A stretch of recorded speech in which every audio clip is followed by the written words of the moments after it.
ফার্স্টে হচ্ছে আমরা ফিক্সড অ্যাসেট ক্যালকুলেশন শিখব। এখন কুইকবুকস আমরা যখন ফিক্সড অ্যাসেট ক্যালকুলেশন করব, কুইকবুকসে ফিক্সড অ্যাসেট ক্যালকুলেশনের জন্য নির্দিষ্ট কোনো ফিচার্স নেই। তো যদি ফিচার্স না থাকে, এটা হচ্ছে আমাদের ম্যানুয়ালি জার্নালের মাধ্যমে ক্যালকুলেশন করতে হবে। আমরা যদি জিরো সফটওয়্যারে যাই, আমি আপনাদেরকে দেখাই। জিরো সফটওয়্যারে ফিক্সড অ্যাসেট ক্যালকুলেশন করার জন্য আলাদা একটা ফিচার্স আছে। ওই ফিচার্স আমরা কি করি, নাম্বারসগুলো জাস্ট দিয়ে খুব ইজিলি ফিক্সড অ্যাসেট ক্যালকুলেশন করতে পারি। মানে আমরা এখানে কুইকবুকসে যে ক্যালকুলেশনটা ম্যানুয়ালি করব, জেরো সফটওয়্যারে অলরেডি সেটার জন্য একটা ফিচার্স আছে। আমি আপনাদেরকে দেখাই, মেবি টাইম শেষ, ডেমো কোম্পানিতে চলে যাই।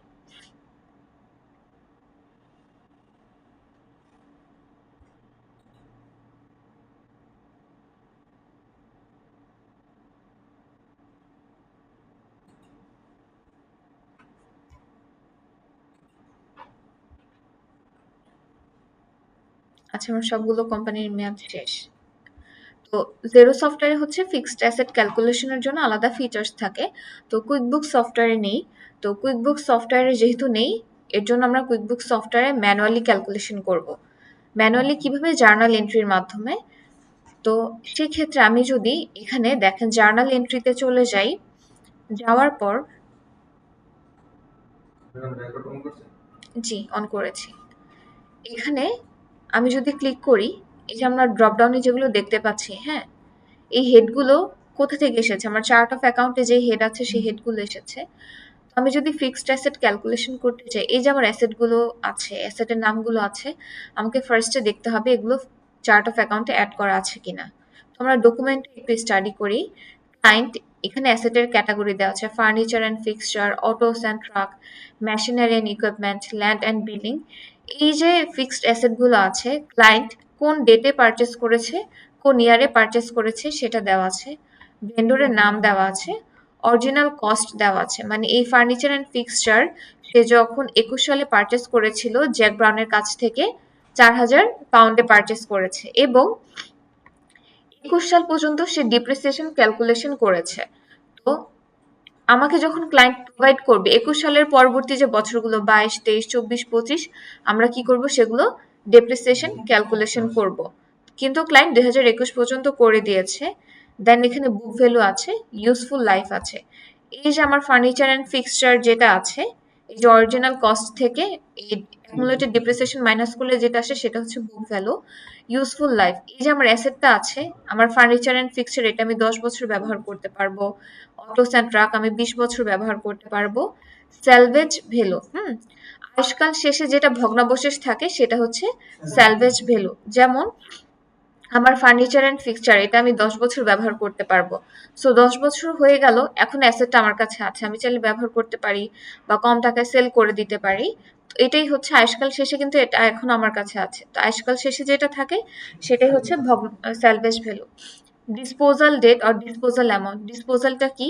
এই যে মনে করেন অটোস অ্যান্ড ট্রাক, এটা আমি 20 বছর ব্যবহার করতে পারবো, হ্যাঁ, বাট 12 বছর ব্যবহার করার পর এটা নষ্ট হয়ে গেল, বা এটা পারফরমেন্স ভালো না, বারবার আমাকে রিপেয়ার করাতে হচ্ছে, এর জন্য আমি এটা কম টাকায় সেল করে দিলাম। বাট এটা কি আমার 20 বছর ব্যবহার করার কথা ছিল না? তো নির্ধারিত সময়ের আগে কোনো অ্যাসেটের পারফরমেন্স ভালো না হওয়ার কারণে বা অ্যাসেট নষ্ট হয়ে গেলে আমরা যদি কম দামে বিক্রি করে দিই, এটাই হচ্ছে কম দামে বিক্রি করে যে অ্যামাউন্টটা পাই, এটা হচ্ছে ডিসপোজ অ্যামাউন্ট। বা অনেক সময় আমরা কি করি, অ্যাসেটটা একদম অকার্যকর হলে একদম ফেলে দিই, মানে ডিসপোজ করে দিই। তো এখানে আমরা যদি দেখি দুইটা অ্যাসেট ডিসপোজ করা হয়েছে, machinery and equipment and motor vehicles. এখানে ডিসপোজাল ডেট দেওয়া আছে, এখানে আমাদের ডিসপোজাল অ্যামাউন্ট দেওয়া আছে। এই হচ্ছে আমাদের টোটাল ক্লায়েন্টের ডেটাটা দিয়েছে, আমরা ডেটাটা স্টাডি করলাম। এখন চার্ট অফ অ্যাকাউন্ট আমরা যখন software, QuickBook software chart of, মানে সরি, ফিক্সড অ্যাসেট ক্যালকুলেশন করব, আমাদের এখানে 4টে স্টেপ আছে। সো স্টেপগুলো কি কি একটু জেনে নিই।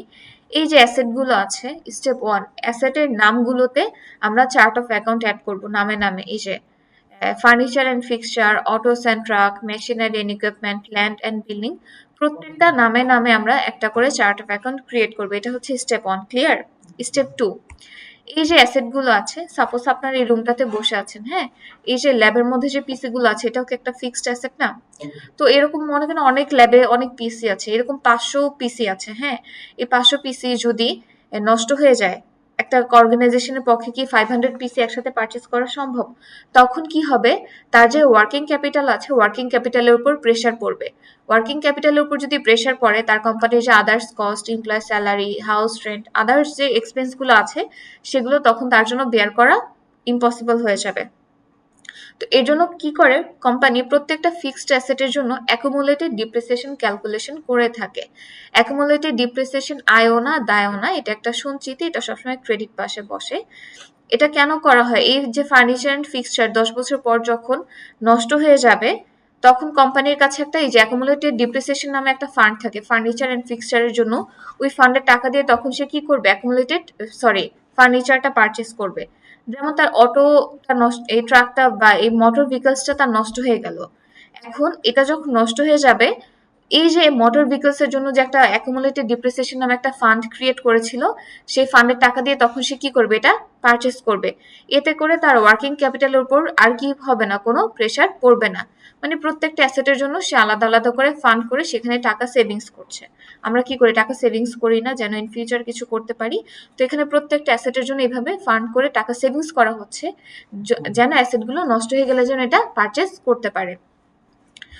আমরা হচ্ছে একটা চার্ট অফ অ্যাকাউন্ট ক্রিয়েট করব ফার্নিচার এন্ড ফিক্সচার। আবার আরেকটা, এটার জন্য আরেকটা চার্ট অফ অ্যাকাউন্ট ক্রিয়েট করব accumulated depreciation on furniture and fixture. Autos and truck নামে একটা চার্ট অফ অ্যাকাউন্ট ক্রিয়েট করব। আবার আরেকটা চার্ট অফ অ্যাকাউন্ট ক্রিয়েট করব accumulated depreciation on autos and truck. হ্যাঁ, এইভাবে প্রত্যেকটা হেডের জন্য আমরা দুইটা করে চার্ট অফ অ্যাকাউন্ট ক্রিয়েট করব। একটা থাকবে প্যারেন্ট অ্যাকাউন্ট, আরেকটা থাকবে কি sub account. Parent account sub, accumulated depreciation কেন হবে? Why not depreciation account? একটা depreciation account আচ্ছা, আছে না? ডেপ্রিসিয়েশন এক্সপেন্স আমরা ক্যালকুলেশন করব। তো এখানে ডেপ্রিসিয়েশন এক্সপেন্স নামে একটা সেন্ট্রাল হেড থাকবে। তো এই ডেপ্রিসিয়েশন এক্সপেন্স, এটা যেমন ডেপ্রিসিয়েশন মানে তো আমরা বুঝি সবাই, যেমন এই ফোনটা আমি যখন পারচেজ করেছি, আমি যে অ্যামাউন্টে পারচেজ করেছি, আমি যখন সেল যারা করব, তো হয় depreciation debit আচ্ছা আমরা ডেপ্রিসিয়েশনও করব। হ্যাঁ। হ্যাঁ, সো এটা আমি কি সেল করার সময় সেই দামে সেল করতে পারবো? অবশ্যই পারবো না, এটা প্রাইসটা কমে যাবে। সো এই যে ডেপ্রিসিয়েশন ক্যালকুলেশন করতে হয়, আমরা যখন ডেপ্রিসিয়েশন ক্যালকুলেশন করব, ডেপ্রিসিয়েশন নামে আমরা একটা সেন্ট্রাল হেড রাখবো। সো এই ডেপ্রিসিয়েশন হেডটা যেহেতু কমন হেড, এটা আপনার যে কোনো অ্যাকাউন্টিং সফটওয়্যারে কাজ করবেন, মোস্ট অফ দ্য সফটওয়্যার এটা থাকার সম্ভাবনা আছে। সো আমরা চেক করে নিব, যদি থাকে অ্যাড করব না, যদি না থাকে অ্যাড করব।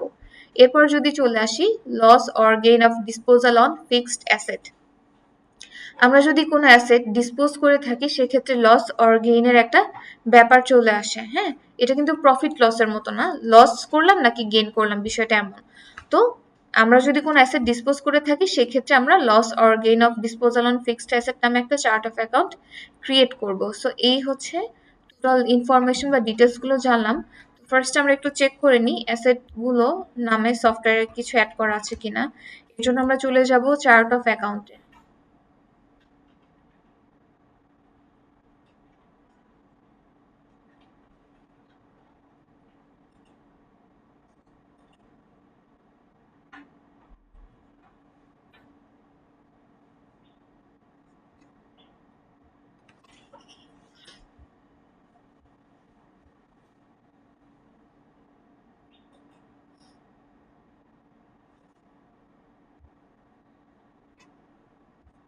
এটা একটু লোডিং হচ্ছে।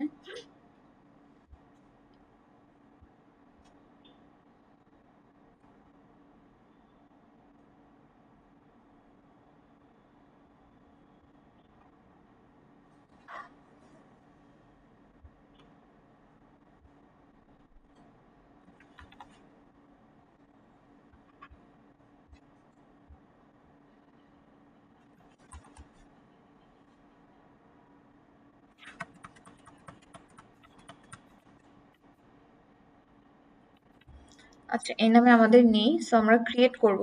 ফার্স্ট আমরা নিউতে ক্লিক করব। এখন ফার্নিচার এন্ড ফিক্সচার তো ফিক্সড অ্যাসেট, তাই না? আমরা যদি অ্যাকাউন্ট ট্যাবে যাই, দেখেন এখানে কিন্তু ফিক্সড অ্যাসেট নেই। আমরা কোনটা সিলেক্ট করব? আমরা টেনজিবল অ্যাসেট সিলেক্ট করব। এই ফিক্সড ফার্নিচার এন্ড ফিক্সচার যখন আমরা ব্যালেন্স শিটে দেখতে পারবো, তখন হচ্ছে দেখবেন fixed asset under tangible asset, then furniture and fixture দেখতে পারবো। ডিটেল টাইপ, ডিটেল টাইপটা হচ্ছে আমরা সবচাইতে কাছাকাছি যেটা পাই সেটা রাখবো। এখানে দেখেন সরাসরি ফার্নিচার অ্যান্ড ফিক্সচার দেওয়া আছে।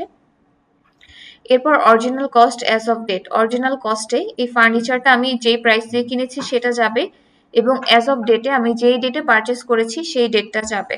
সো এখান থেকে আমি ফার্স্টে অরিজিনাল কস্টটা কপি করব,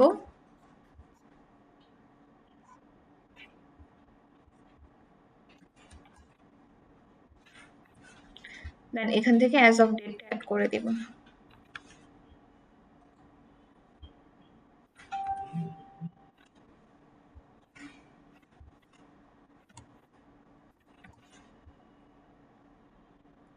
এই পর্যন্ত সবাই বুঝেছেন? সো অ্যাকাউন্ট নাম্বারটা এটা অপশনাল, আমি আর অ্যাড করছি না, এটা আমি সেভ করে দিলাম। এরপর এই ফার্নিচারের জন্য তো আমি অ্যাকুমুলেটেড ডিপ্রিসিয়েশন ক্যালকুলেশন করব। এর জন্য আমি আরেকটা চার্ট অফ অ্যাকাউন্ট ক্রিয়েট করব। সো এটা টাইপ হবে হচ্ছে, আচ্ছা ফার্স্টে আমি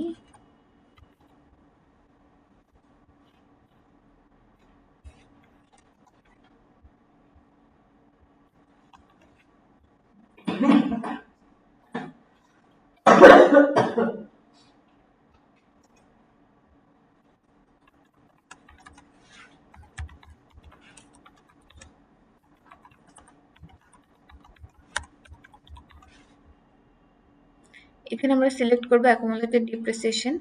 এখন আমরা যদি দেখি ক্লায়েন্ট কিন্তু 2021 সাল পর্যন্ত ডিপ্রিসিয়েশন ক্যালকুলেশন করেছে, তো এটা হচ্ছে ওপেনিং ব্যালেন্স যাবে। হ্যাঁ, এটা ওপেনিং ব্যালেন্স এবং যেই ডেট পর্যন্ত ক্যালকুলেশন করেছে সেটা অ্যাজ অফ ডেটে আসবে। সো এই ইনফরমেশনটা আমরা অ্যাড করে নিব।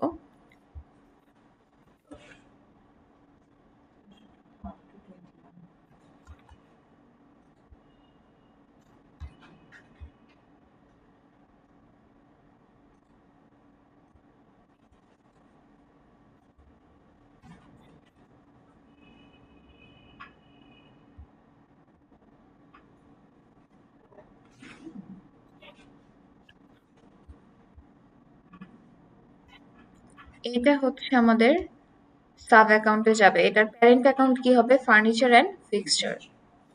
এটা এখন এই দেখেন, এই যে এখন কিন্তু এই যে ফিক্সড অ্যাসেট দেখাচ্ছে। আমরা একটা অ্যাড করলাম, দেন আমি আরেকটা অ্যাড করি, অটোস অ্যান্ড ট্রাকস।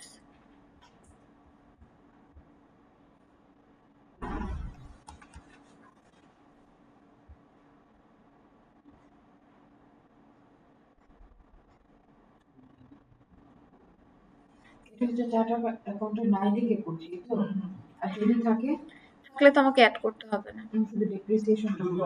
আচ্ছা, এটা আমাকে রেজিস্টারে অ্যাড করে নিতে হবে ব্যালেন্সগুলো।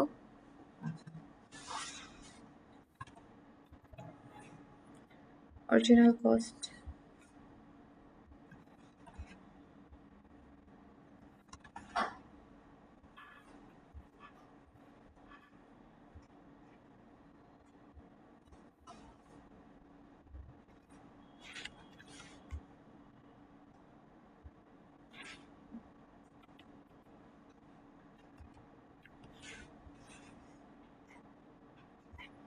তো এটা আমরা সেভ করে দিব। এরপর আরেকটা ক্রিয়েট করব হচ্ছে অ্যাকুমুলেটেড ডিপ্রিসিয়েশন নামে।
সো আমি আরেকটা অ্যাড করি, যেটাতে হচ্ছে আমি ডিসপোজ করব, আমি মোটর ভেহিকলসটা অ্যাড করি। আপনারা যখন বাসায় করবেন সবগুলো করবেন, আমি অল্প কিছু করে দেখাচ্ছি। সো আমি এখন মোটর ভেহিকলসটা অ্যাড করি।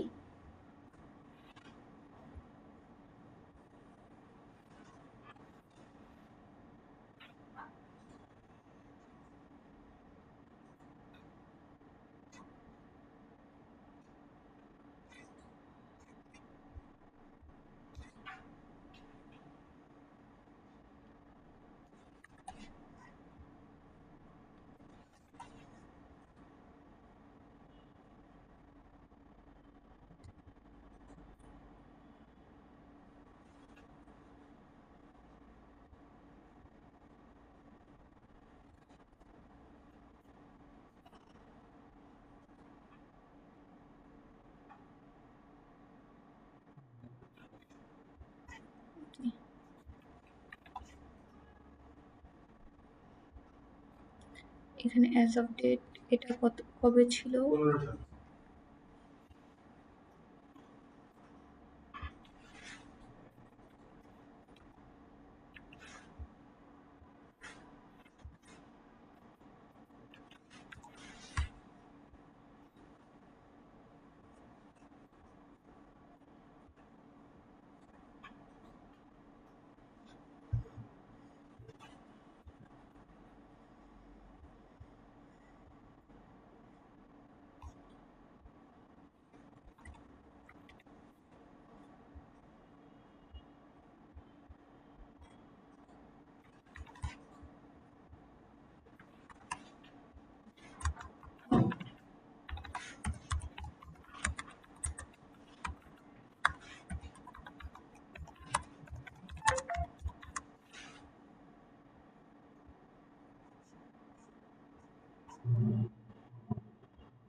এই পর্যন্ত সবার ক্লিয়ার? এতটুকু? আচ্ছা। ডেটটা কি ঠিক আছে? 25 হবে না? 25 দিয়েছি? ও আচ্ছা, আমি এডিট করে নিচ্ছি।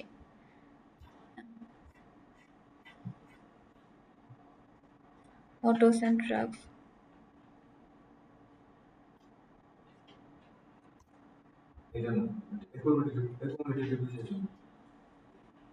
হ্যাঁ, এটা তো ঠিক আছে।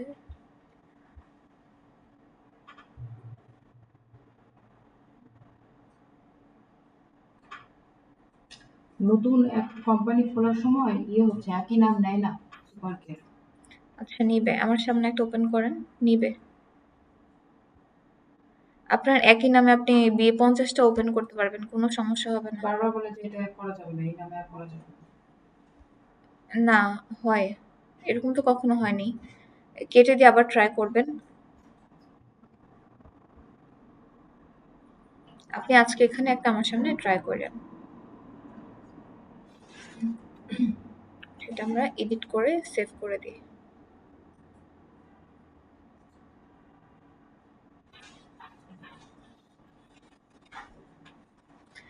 এখন এই যে আমি অ্যাড করলাম, আমরা একটু রিপোর্টে চলে যাই।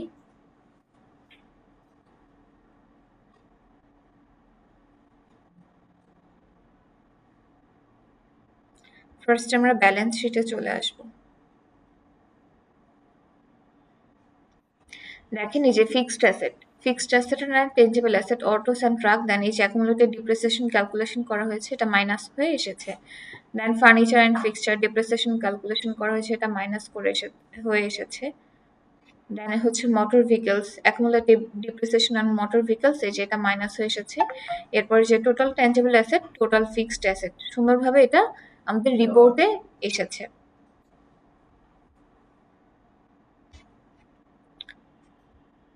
এই এটা হচ্ছে আমাদের প্রথম স্টেপ ডান। হ্যাঁ, আমরা যখন এই যে মোটর ভেহিকলসটা দেওয়া আছে না, আমরা এই মোটর ভেহিকলসটা কোনো অ্যাসেট যখন আমরা ডিসপোজ করব, তার মানে অ্যাসেটটা তো আমার কাছে আর নেই, এটা আমি বিক্রি করে দিয়েছি, তখন সেই অ্যাসেটটা আমার রিপোর্টে ব্যালেন্স শিটে কি হবে না, আর থাকবে না। একটা অ্যাসেট আমার কোম্পানিতে আর নেই, তো ওইটা আমি ব্যালেন্স শিট রিপোর্টে কি আর থাকবে, থাকবে না। তো সেটা আমরা দেখবো, দেখবেন এই যে এটা জিরো হয়ে যাবে। এর আগে আমি জার্নাল এন্ট্রিতে চলে যাই। এখন ডেপ্রিসিয়েশন যখন ক্যালকুলেশন করছি, এটা আমরা প্রতি মাসে মাসেও করতে পারি, 3 মাস পরেও করতে পারি, 1 বছরেরটাও করতে পারি। সো আমি 1 বছরেরটা করছি।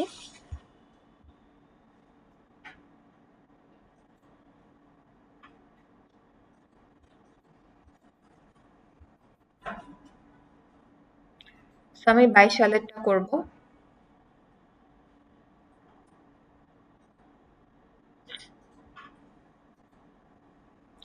এবার আপনারা বলেন এটা জার্নাল কি হবে? এই যে ডেপ্রিসিয়েশনের জার্নাল কি হবে?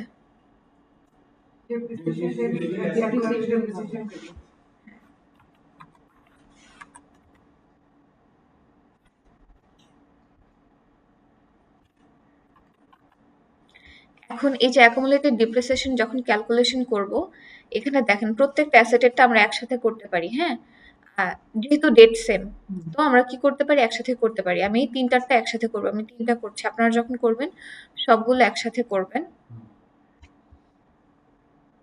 এখানে অ্যাকুমুলেট, এই যে accumulated depreciation furniture and fixture select করেছি। এরপরে accumulated depreciation on autos and trucks ছিল, আর একটা মোটর ভেহিকলস।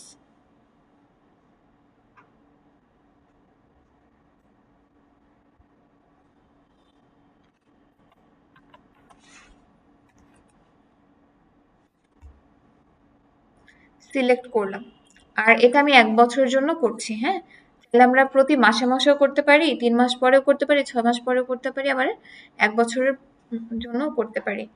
এখন হ্যাঁ, এটা এটা ডিপেন্ড করে অর্গানাইজেশনের উপর। ব্যাংকে হয় ইয়ারলি, না যেকোনো organisation most of the yearly করে, বা অনেক, এটা ডিপেন্ড করে অর্গানাইজেশন টু অর্গানাইজেশন, ম্যানেজমেন্টের উপর ভ্যারি করে এটা।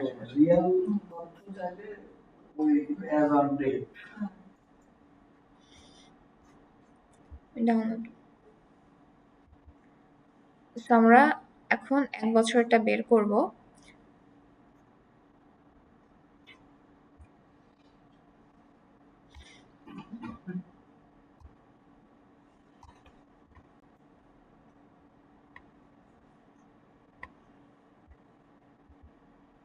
এর জন্য ফার্স্ট হচ্ছে আমরা ইকুয়ালস টু দিব, ইকুয়ালস টু দিয়ে original cost minus salvage value. হ্যাঁ, এটার থেকে স্যালভেজ ভ্যালুটা মাইনাস করতে হবে, দেন হচ্ছে ভাগ নাম্বার অফ ইয়ার্স। সো আমি স্যালভেজ ভ্যালুটা মাইনাস করছি না, যেহেতু আমাদের এখানে স্যালভেজ ভ্যালু নেই। বাট এই যে এটা বের করার ফর্মুলা হচ্ছে original cost minus salvage value ভাগ নাম্বার অফ ইয়ার। সো এখানে যেহেতু কিছু নেই, আমি এটার মাইনাস করছি না।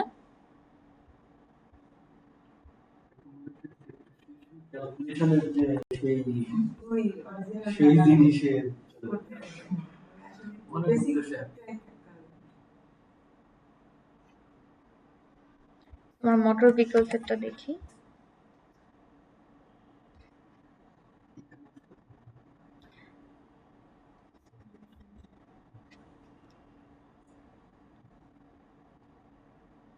Original cost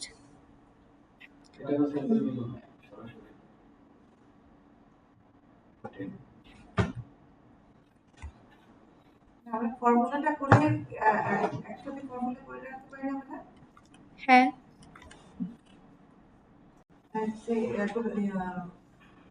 asset minus salvage value divided by number of years. এটা করলে তো হয়ে যায়।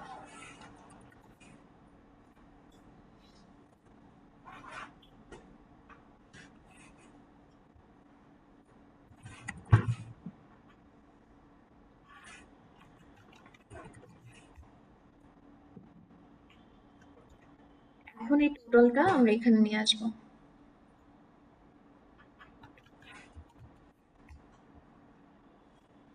আর ডেটটা দিয়েছি আমরা কি 1 ম্যাডাম এটা বছরেরটা কি করেছি।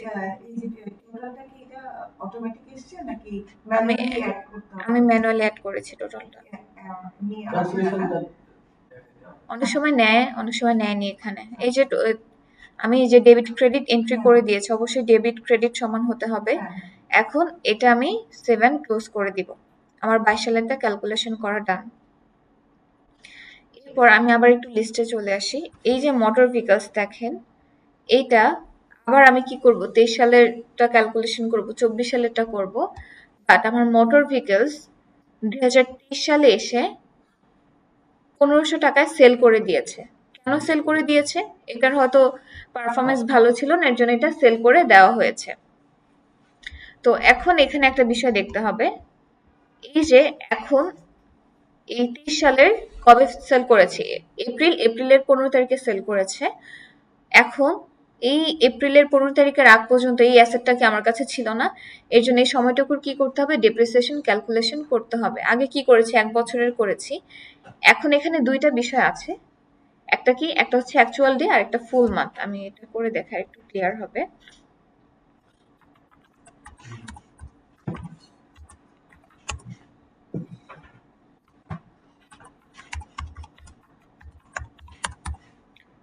অ্যাকচুয়াল ডে কি আর ফুল মান্থ কি?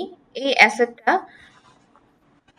মোটর ভেহিকল জানুয়ারি মাস ফুল ব্যবহার করা হয়েছে, ফেব্রুয়ারি ফুল ব্যবহার করা হয়েছে, মার্চ ফুল ব্যবহার করা হয়েছে। তো আমরা যদি ফুল মান্থ ধরি তাহলে আমাদেরকে 3 মান্থ ধরতে হবে। দেখেন, জানুয়ারি ফুল ব্যবহার করেছে, ফেব্রুয়ারি, মার্চ, হ্যাঁ। এপ্রিলের 15 তারিখে এসে সেল করে দিয়েছে। এপ্রিল কি ফুল মান্থ ব্যবহার করেছে? তাহলে আমরা যদি ফুল মান্থ ধরি তাহলে কি ধরবো, 3 মাস, হ্যাঁ। আর যদি অ্যাকচুয়াল ডে ধরি তাহলে 3 মাসের সাথে আরো আমাদেরকে 15 দিন যোগ করতে হবে। এই যে এখানে একটা দেখেন, এইখানে হচ্ছে 4 মাস ব্যবহার করেছে। তো আমরা যদি ফুল মান্থ ধরি 4 মাস 15 দিন ধরবো, আর অ্যাকচুয়াল ধরলে হচ্ছে 4। তো অ্যাকচুয়াল ডে আর ফুল মান্থ ক্লিয়ার। এখন আমরা অ্যাকচুয়াল ডে ধরবো, এই 15 দিনের ক্যালকুলেশন কি করব কি করব না এটা ডিপেন্ড করে ম্যানেজমেন্টের উপর। তো মোস্ট অফ দ্য অর্গানাইজেশন কি করে, ফুল মান্থলি ক্যালকুলেশন করে থাকে। আমরা এখানে দুইটাই দেখবো। এটা কি আমার 1 বছরে ছিল, 1 বছরে যদি আমার 1200 পাউন্ড হয় তাহলে আমার মাসে কত হবে, এটা কত দিয়ে ভাগ করব, 12 দিয়ে ভাগ করব। 12 দিয়ে ভাগ করার পর আমার প্রত্যেক মাসেরটা বের হবে। এখানে আমি 3 মাস ফুল ব্যবহার করেছি, তাহলে আমার 3 মাসে কত, এটা কিভাবে করব, গুণ করব, সিম্পল।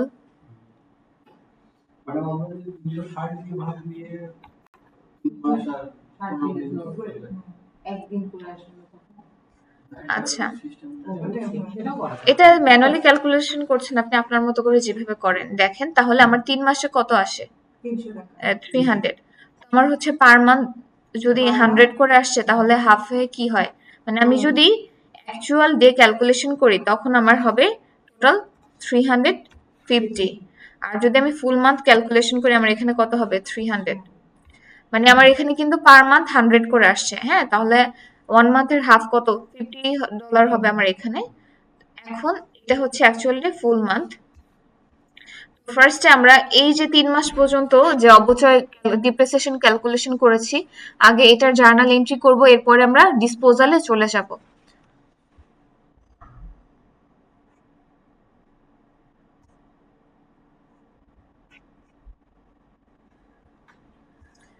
আবার জার্নাল এন্ট্রিতে চলে যাব। এখানে বলেন তো ডেটটা কি হবে,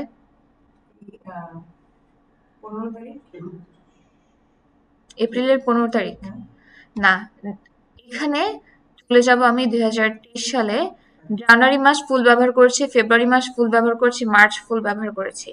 মার্চের 31 তারিখ পর্যন্ত কিন্তু আমি এই সময় পর্যন্ত আমি ডেপ্রিসিয়েশন ক্যালকুলেশন করছি। এর জন্য আমরা এপ্রিলের 15 তারিখ দিব না। এপ্রিলের 15 তারিখ কখন দিব সেটাও বলবো। তো এই ডেটটা কেন দিয়েছি ক্লিয়ার। আমি যদি অ্যাকচুয়াল ডে ক্যালকুলেশন করতাম, আমি যদি $350টা নিতাম, তখন আমাকে কি করতে হতো, এপ্রিলের 15 তারিখ সিলেক্ট করতে হতো। যেহেতু আমি ফুল মান্থ নিয়েছি, ফুল মান্থের ডেট দিয়েছি, অ্যাকচুয়াল ডে নিলে অ্যাকচুয়াল ডেট আমাকে দিতে হতো। ক্লিয়ার এটা?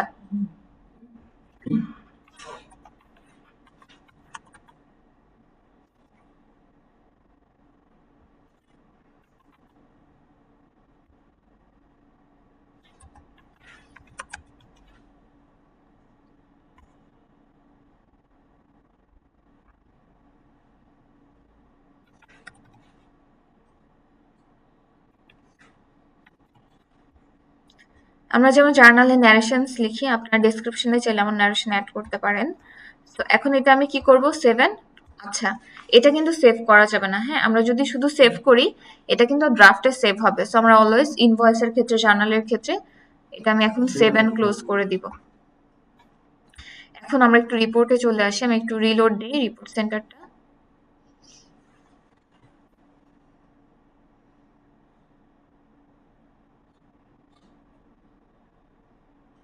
এই জার্নালটা কি অ্যাডজাস্টিং জার্নাল নাকি ওপেনিং জার্নাল আর ক্লোজিং জার্নাল?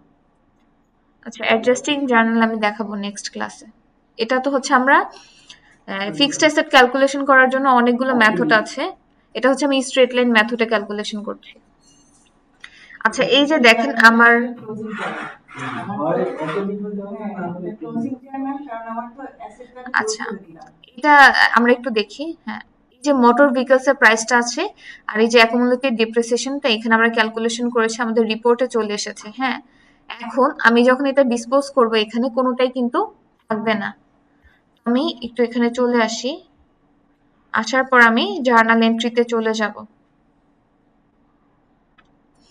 যাওয়ার পর এখানে আমি ডেট সিলেক্ট করব।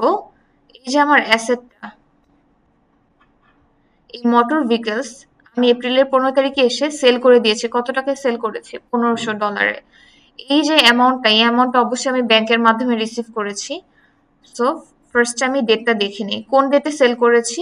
এপ্রিলের 15। তো আমি প্রথমে ডেট সিলেক্ট করব, মার্চ। এখন চলে যাবে এপ্রিলের 15 তারিখ।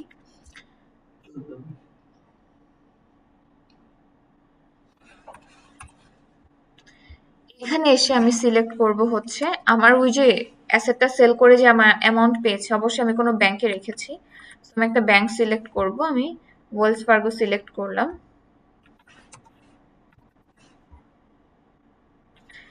এখন এই যে অ্যাসেটটার আমি কি ডেপ্রিসিয়েশন ক্যালকুলেশন করেছি না, এই অ্যামাউন্টটা নিয়ে আসবো রিপোর্ট থেকে।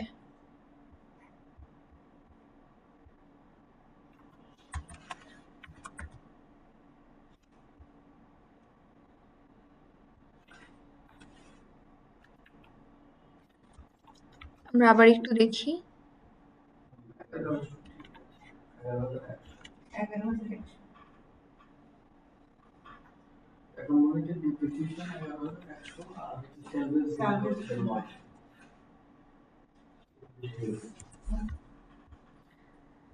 এরপরে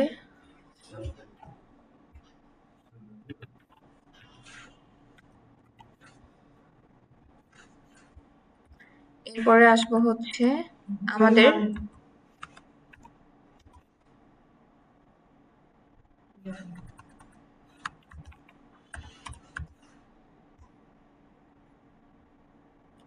এটা আমরা এখানে 12,600 দেখাচ্ছে, বাট আমরা পারচেজ করেছি কত দিয়ে? 12,000 দিয়ে, তাই না? তো আমরা এটা এন্ট্রি করব।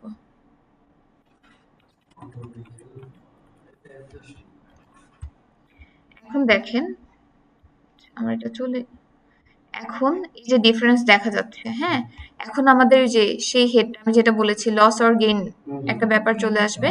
তো আমি এই হেডটা অ্যাড করব।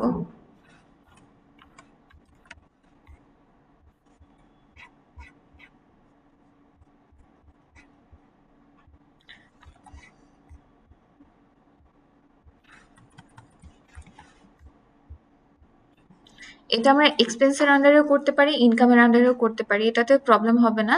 দুইটাই হচ্ছে আমরা প্রফিট অ্যান্ড লস রিপোর্টে দেখতে পারবো।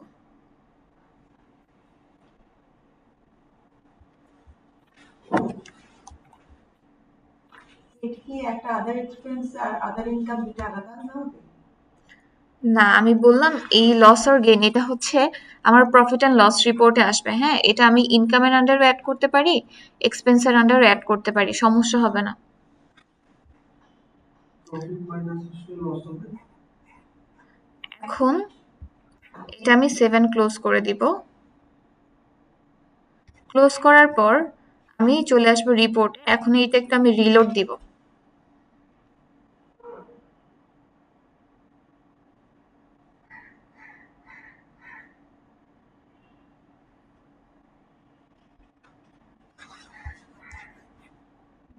যে আমার এটা কি 0 হয়ে গিয়েছে না? আপনারা যেগুলো ডিসপোজ করবেন অ্যাসেট, দুইটা কিন্তু ডিসপোজ ছিল, হ্যাঁ, দুইটা কিন্তু 0 করে নিতে হবে। তো আমি যেই স্টেপে করেছি, আমি তো 3টা করেছি, আপনারা সবগুলো সেম প্রসেসে করবেন, ঠিক আছে? ক্লিয়ার সবার? করার পর এই জার্নাল ব্যালেন্স শিটটা যখন আপনারা দিবেন, এই যে মার্ক করে দিবেন, এই যে আপনার দুইটা অ্যাসেট যে আপনি ডিসপোজ করেছেন 0 হয়েছে, এটা মার্ক করে দিতে হবে। এরপর আমরা চলে যাব প্রফিট অ্যান্ড লসে।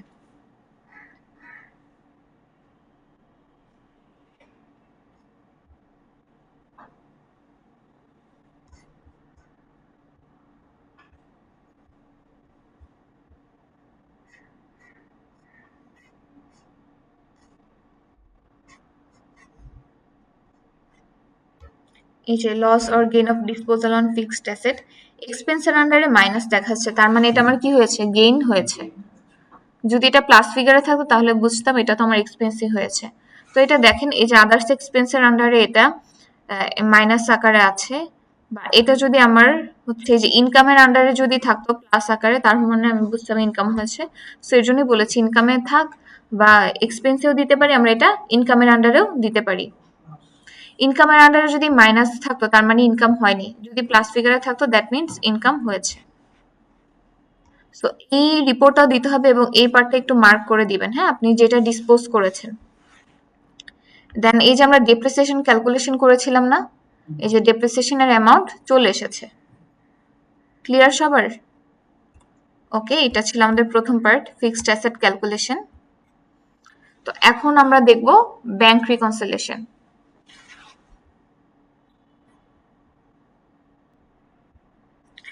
এখন আমরা দেখব কুইকবুকসের one of the most important topic, bank reconciliation. So bank রিকনসিলিয়েশনটা আসলে কি? একটা নির্দিষ্ট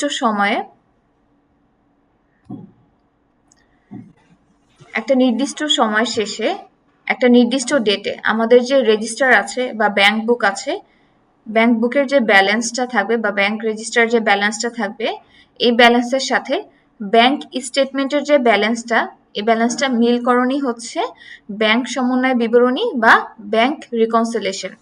যেমন এখানে দেখেন, এটা হচ্ছে একটা স্টেটমেন্ট, হ্যাঁ, এই স্টেটমেন্টের জুন 30, 2021 এই ডেটে আমার এখানে যে ব্যালেন্সটা আছে, এই সেম ব্যালেন্সটা আমার সফটওয়্যারে ব্যাংক বুক, ব্যাংক বুক বা ব্যাংক রেজিস্টার কি আমাদের হচ্ছে চার্ট অফ অ্যাকাউন্টে গেলে এটা আমরা দেখতে পারবো। আমি একটু দেখাই, এই যে চার্ট অফ অ্যাকাউন্টে চলে যাব,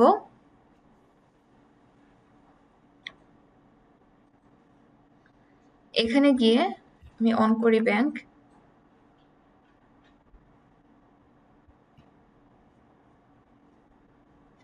এটা হচ্ছে আমার ব্যাংক রেজিস্টার, ঠিক আছে?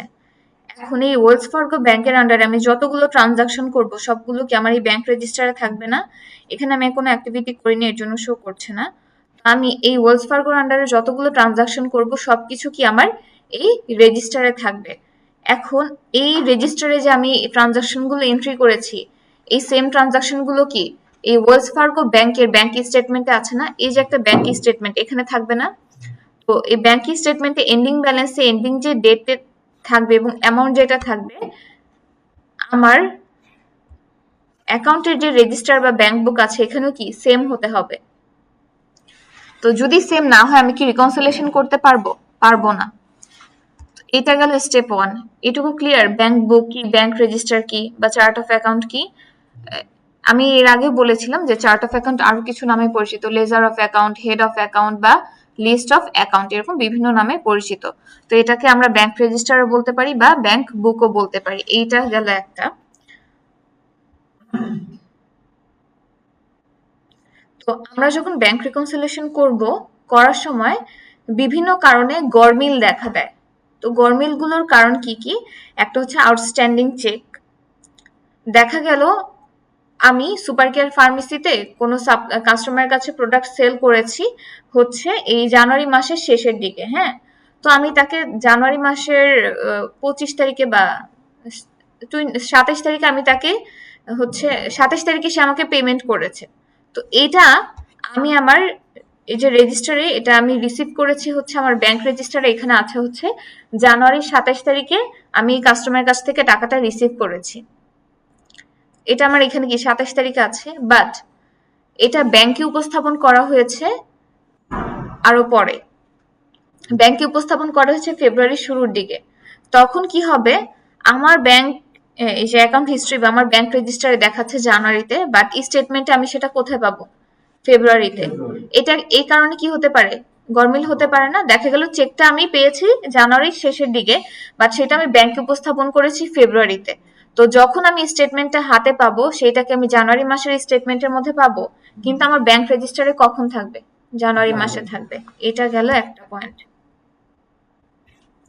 এটা আমরা এখন জানছি যে কোন কোন কারণে এটা হচ্ছে মেজর কিছু কস্ট থাকে, যে কারণে হচ্ছে আমাদের ব্যাংক বুক এবং ব্যাংক স্টেটমেন্টের মধ্যে গরমিল হয়, এটা একটা কারণ। আরেকটা হচ্ছে ব্যাংক সার্ভিস চার্জ। হ্যাঁ, অনেক সময় এই যে আমরা ব্যাংকে ট্রানজাকশন করি, লেনদেন করি, এটার জন্য সার্ভিস চার্জ কাটে। তো এই যে ক্লায়েন্টের ওয়েলস ফার্গোতে ব্যাংক অ্যাকাউন্ট আছে, এটার জন্য সার্ভিস চার্জ কাটলো। এই যে সার্ভিস চার্জ কেটেছে, এটা এই রেজিস্টারে এন্ট্রি, ব্যাংক বুকে এন্ট্রি করা হয়নি। তো ব্যাংক বুকে যদি এন্ট্রি করা না হয়ে থাকে, আমি কি এখানে এটার কোনো ইনফরমেশন পাবো? পাবো না। কিন্তু এটা কোথায় থাকবে, আমার এই যে স্টেটমেন্টে থাকবে। স্টেটমেন্টে দেখাবে যে আমার অ্যাকাউন্ট থেকে টাকাটা কেটে নেওয়া হয়েছে। এটা গেল আরেকটা রিজন। এরপর চেক প্রিন্টিং চার্জ। দেখা গেল যদি আমরা চেক প্রিন্ট করে থাকি বা ক্লায়েন্ট প্রিন্ট করে, এটার জন্য তো ব্যাংক অবশ্যই চার্জ কাটবে। বাট এই যে চার্জ কেটেছে, এটা সামহাও সে তার ব্যাংকে ব্যাংক স্টেটমেন্ট সরি ব্যাংক বুকে অ্যাড করেনি বা ব্যাংক রেজিস্টারে অ্যাড করেনি, যার ফলে কি হবে, ব্যাংক স্টেটমেন্ট এবং ব্যাংক বুকের সাথে গরমিল দেখা দিবে, ম্যাচ করবে না। Cash deposit into bank directly by third party. কোনো থার্ড পার্টি সরাসরি যদি ওয়েলস ফার্গো ক্লায়েন্টের অ্যাকাউন্টে টাকা ট্রান্সফার করে দিয়েছে, ক্লায়েন্ট সেটা জানে না, এর জন্য সে কি করেনি, ব্যাংক রেজিস্টারে সেটা নেই, ইনফরমেশন নেই। তখন কি হবে, আমরা যখন রিকনসিলিয়েশন করতে যাব, দেখবো ব্যাংকে বেশি এবং আমার রেজিস্টারে কি আছে, কম আছে। Dishonour of cheque. হ্যাঁ, কোনো কারণে চেক যদি ডিসঅনার হয়ে যায়, আমি এটা এন্ট্রি করেছি যে আমি এই সাপ্লায়ারকে এই অ্যামাউন্টের চেক দিয়ে দিয়েছি, এটা কিন্তু আমি সফটওয়্যারে এন্ট্রি করে রেখেছি। তাহলে আমার ব্যাংক রেজিস্টার থেকে কি দেখাচ্ছে, এই অ্যামাউন্টের টাকাটা চলে গিয়েছে। কিন্তু যখন সে চেকটা ব্যাংকে উপস্থাপন করলো, চেকটা সামহাও রিজেক্ট হয়ে গিয়েছে, বাট আমি তো সফটওয়্যারে এন্ট্রি করেছি। তখন কি হবে, আমি যখন রিকনসাইল করতে যাব তখন একটা গরমিল দেখা দিবে। আরেকটা হচ্ছে ইন্টারেস্ট অন ব্যাংক ডিপোজিট। ব্যাংকে আমাদের অ্যামাউন্টে উপর সেভিংস অ্যাকাউন্টে ডিপোজিট দিয়ে থাকে। সো এই যে ডিপোজিটটা যে দিচ্ছে, এটা কি আমার টাকাটা অ্যাড হচ্ছে না অ্যাকাউন্টে। তো এটা আমি যদি আমার ব্যাংক বুকে অ্যাড না করি বা আমার অ্যাকাউন্টেন্ট যদি অ্যাড না করে, পরবর্তীতে আমি যখন রিকনসিলিয়েশন করতে যাব তখন কি অ্যামাউন্টের গরমিল দেখা দিবে। এছাড়া আরো ছোট ছোট কারণ থাকতে পারে, এগুলো হচ্ছে মেজর কিছু কজ। এটুকু পর্যন্ত সবার ক্লিয়ার? তো আমরা ব্যাংক রিকনসিলিয়েশনটা আসলে কি এবং কোন কোন কারণে আমাদের ব্যাংক বুক এবং ব্যাংক স্টেটমেন্টের মধ্যে গরমিল হয়ে থাকে, এটা সম্পর্কে জানলাম। এই নিয়ে আর কারো কোনো কোশ্চেন আছে? এরপর আমি পরের স্লাইডে চলে যাই। ব্যাংক রিকনসিলিয়েশন করতে হলে আমাদের কিছু বিষয় খেয়াল রাখতে হবে। কি কি খেয়াল রাখবো? এই যে লাস্টে, আপনার ক্লাসে মনোযোগ আছে তো? আচ্ছা ঠিক আছে, আমি কোশ্চেন করলে আমি তো কোশ্চেন করব। হ্যাঁ আচ্ছা ঠিক আছে, ওকে। তো আমরা যখন ব্যাংক রিকনসিলিয়েশন করব, আমাদেরকে কিছু বিষয় খেয়াল রাখতে হবে। আমাদের এখানে 6টি স্টেপ আছে। স্টেপগুলো কি কি? আমার ক্লায়েন্ট আমাকে তার অ্যাকাউন্টের অ্যাক্সেস দিয়েছে, প্লাস আমাকে ব্যাংক রিকনসিলিয়েশন করতে বলেছে, এই যে আমাকে এই স্টেটমেন্টটা দিয়েছে। আমার প্রথম কাজ কি, এই যে ওয়েলস ফার্গো ব্যাংক, প্রথম কাজ হচ্ছে এই আমি স্টেটমেন্টটা দেখব। স্টেটমেন্টের মধ্যে যে ব্যাংক আছে ওয়েলস ফার্গো, এই নামে কোনো ব্যাংক ক্লায়েন্টের সফটওয়্যারে অ্যাড করা আছে কিনা এটা আমি দেখবো। এটা কোথায় গিয়ে দেখবো, আমরা চার্ট অফ অ্যাকাউন্টে গিয়ে চেক করব। এটা হচ্ছে স্টেপ 1। স্টেপ 2, এই যে আমার ব্যালেন্সটা আছে, ওপেনিং ব্যালেন্স জুন 1, 2021, এই ডেটে আমার যে ওপেনিং ব্যালেন্সটা আছে, এই ব্যালেন্স এবং চার্ট অফ অ্যাকাউন্টের ব্যালেন্স সেম কিনা চেক করতে হবে। আমার যদি এটা সেম না হয়, তাহলে কি আমি রিকনসাইল করতে পারবো? করতে পারবো না। এটা হচ্ছে আমার সেকেন্ড স্টেপ। তো ফার্স্ট স্টেপ, আমরা চেক করব চার্ট অফ অ্যাকাউন্ট অ্যাড করা আছে কিনা। যদি অ্যাড করা না থাকে, তখন আমরা কি করব, অ্যাড করে নিব। আর যদি অ্যাড করা থাকে, সেক্ষেত্রে আমরা চেক করব যে ওপেনিং ব্যালেন্সটা বা বিগিনিং ব্যালেন্সটা বা প্রিভিয়াস ব্যালেন্সটা ম্যাচ করে কিনা। যদি সামহাও ম্যাচ না করে, আমাদের ক্লায়েন্টকে বলতে হবে এই ব্যালেন্সটা তো ম্যাচ করেনি, আমাদের এডিট করে বা সামহাও চেঞ্জ করতে হবে, ক্লায়েন্টের সাথে কমিউনিকেট করতে হবে। দেখেন এই যে জুনের আগে কি মাস? মে মাস। মে মাসের এন্ডিং ব্যালেন্স কি? জুনের ওপেনিং হবে। তারপর এই যে জুনের এন্ডিং ব্যালেন্স কি? আবার জুলাইয়ের ওপেনিং ব্যালেন্স হবে। তার মানে আমার যদি ব্যালেন্সটা মিল না পাই, তার মানে আগে কোনো ভুল বা গরমিল আছে, এটা আমাদের ক্লায়েন্টের সাথে ডিসকাস করতে হবে। এটা হচ্ছে 2টা স্টেপ। আর যদি অ্যাড করা না থাকে তাহলে ভালো, আমরা অ্যাড করে নিব। চার্ট অফ অ্যাকাউন্টে ওপেনিং ব্যালেন্সটা আমরা অ্যাড করে নিব। এরপরে পিডিএফ ফাইল টু সিএসভি, এই যে আমাদের পিডিএফ ফাইলটা আছে, এটাকে আমরা ইম্পোর্ট করতে পারবো? এটাকে আমাদের কি করতে হবে? সর্টিং করতে হবে, সাজাতে হবে, সিএসভি তে কনভার্ট করতে হবে। তো আমরা পিডিএফটাকে সিএসভি তে কনভার্ট করবো, এটা হচ্ছে step 3। Upload the CSV file into bank option, আমরা যে কোনো সিএসভি ফাইল কি আপলোড করি না? আপলোড করতে হবে। এরপর আমাদেরকে ক্যাটাগরি করতে হবে, এই যে কোন কোন খরচটা কোথায় করেছি। লাস্ট স্টেজ হচ্ছে আমরা রিকনসিলেশন করব। এই পর্যন্ত ক্লিয়ার সবার? এখন আমরা একটু স্টেটমেন্টে স্টাডি করি। যে কোনো স্টেটমেন্ট হাতে পাওয়ার পর আমরা কোন কোন বিষয়গুলো দেখব। ফার্স্টে এখানে কি দেখব? ব্যাংকের নাম দেওয়া আছে ওয়েলস ফার্গো। দেন এখানে টাইম দেওয়া আছে, এই স্টেটমেন্টটা কোন সময়ের। হ্যাঁ, এটা হচ্ছে এখানে আমাদের অ্যাকাউন্ট নাম্বার দেওয়া আছে।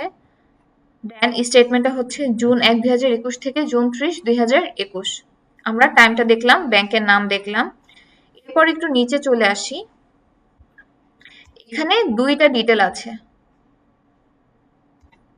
এটা হচ্ছে মাস্টার সামারি আর এটা হচ্ছে কি? এই মাস্টার সামারি ডিটেল সামারিটা নিচে দেওয়া আছে।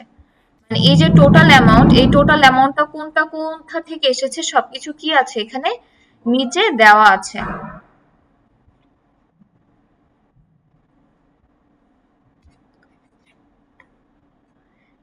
এখানে আমি একটা বিষয় বলবো, নোট করে রাখবেন, এক এক ব্যাংকের স্টেটমেন্ট এক এক রকম।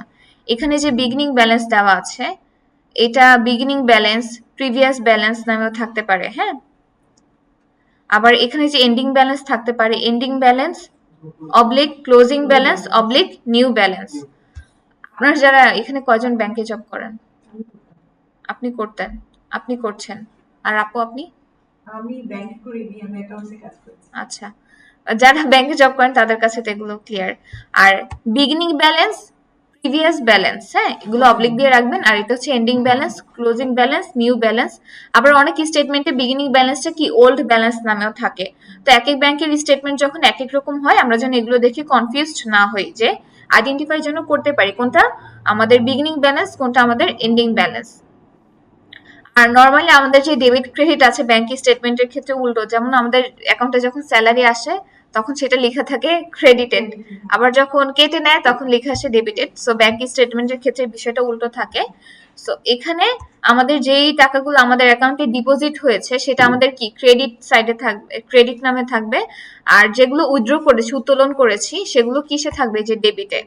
এই যে অ্যামাউন্ট গুলো আছে এগুলোর টোটাল ডিটেলস গুলো আমরা নিচে পাবো। তো আমরা যদি একটু নিচে দেখি কি কি আছে। ফার্স্টে আমাদের ডেট প্রয়োজন হবে। চেক নাম্বার দেওয়া নেই, চেক নাম্বার যদি দেওয়া থাকে আমরা ডেসক্রিপশনের সাথে অ্যাড করে নিতে পারি, আবার অ্যাড না করলেও এখানে কোনো প্রবলেম নেই। এটা হচ্ছে আমাদের ডেসক্রিপশন। এখানে ডিপোজিট দেওয়া আছে, এই যে এখানে মোস্ট প্রবাবলি সেলসের টাকাটা ডিপোজিট হয়েছে। দেন উইথড্রয়াল দেওয়া আছে বা ডেবিট দেওয়া আছে। এরপর এন্ডিং ব্যালেন্স, হ্যাঁ, এটা হচ্ছে একটা কিউমুলেটিভ ব্যালেন্স, এটা প্লাস মাইনাস হয়ে এসেছে। সো কিউমুলেটিভ ব্যালেন্সের অবশ্যই একটা গুরুত্ব আছে, বাট আমরা যখন ব্যাংক রিকনসিলিয়েশন করবো আমাদের কিউমুলেটিভ ব্যালেন্সটা এই মুহূর্তে প্রয়োজন হবে না। আমাদের কি কি প্রয়োজন হবে? আমাদের প্রয়োজন হবে ডেট, আমাদের প্রয়োজন হবে ডেসক্রিপশন, আমাদের প্রয়োজন হবে ক্রেডিট অর ডিপোজিট, আমাদের প্রয়োজন হবে উইথড্রল অর ডেবিট।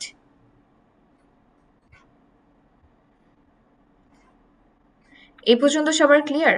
এখন আমি চার্ট অফ অ্যাকাউন্টে গিয়ে আমি ওয়েলস ফার্গোর একটা নতুন করে অ্যাকাউন্ট ক্রিয়েট করে নিই। যদি আগেরগুলো আছে এগুলোতে ট্রানজাকশন করা। আচ্ছা, আমি দেখি এটার,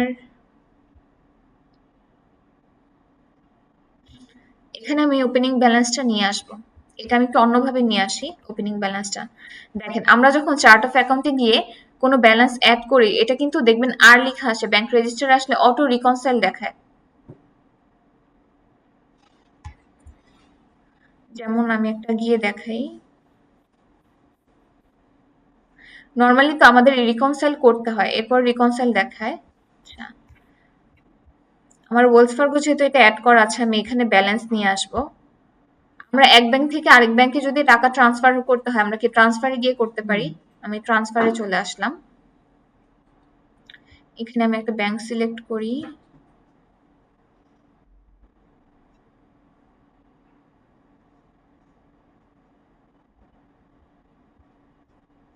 ডেট দিতে হবে হচ্ছে জুন।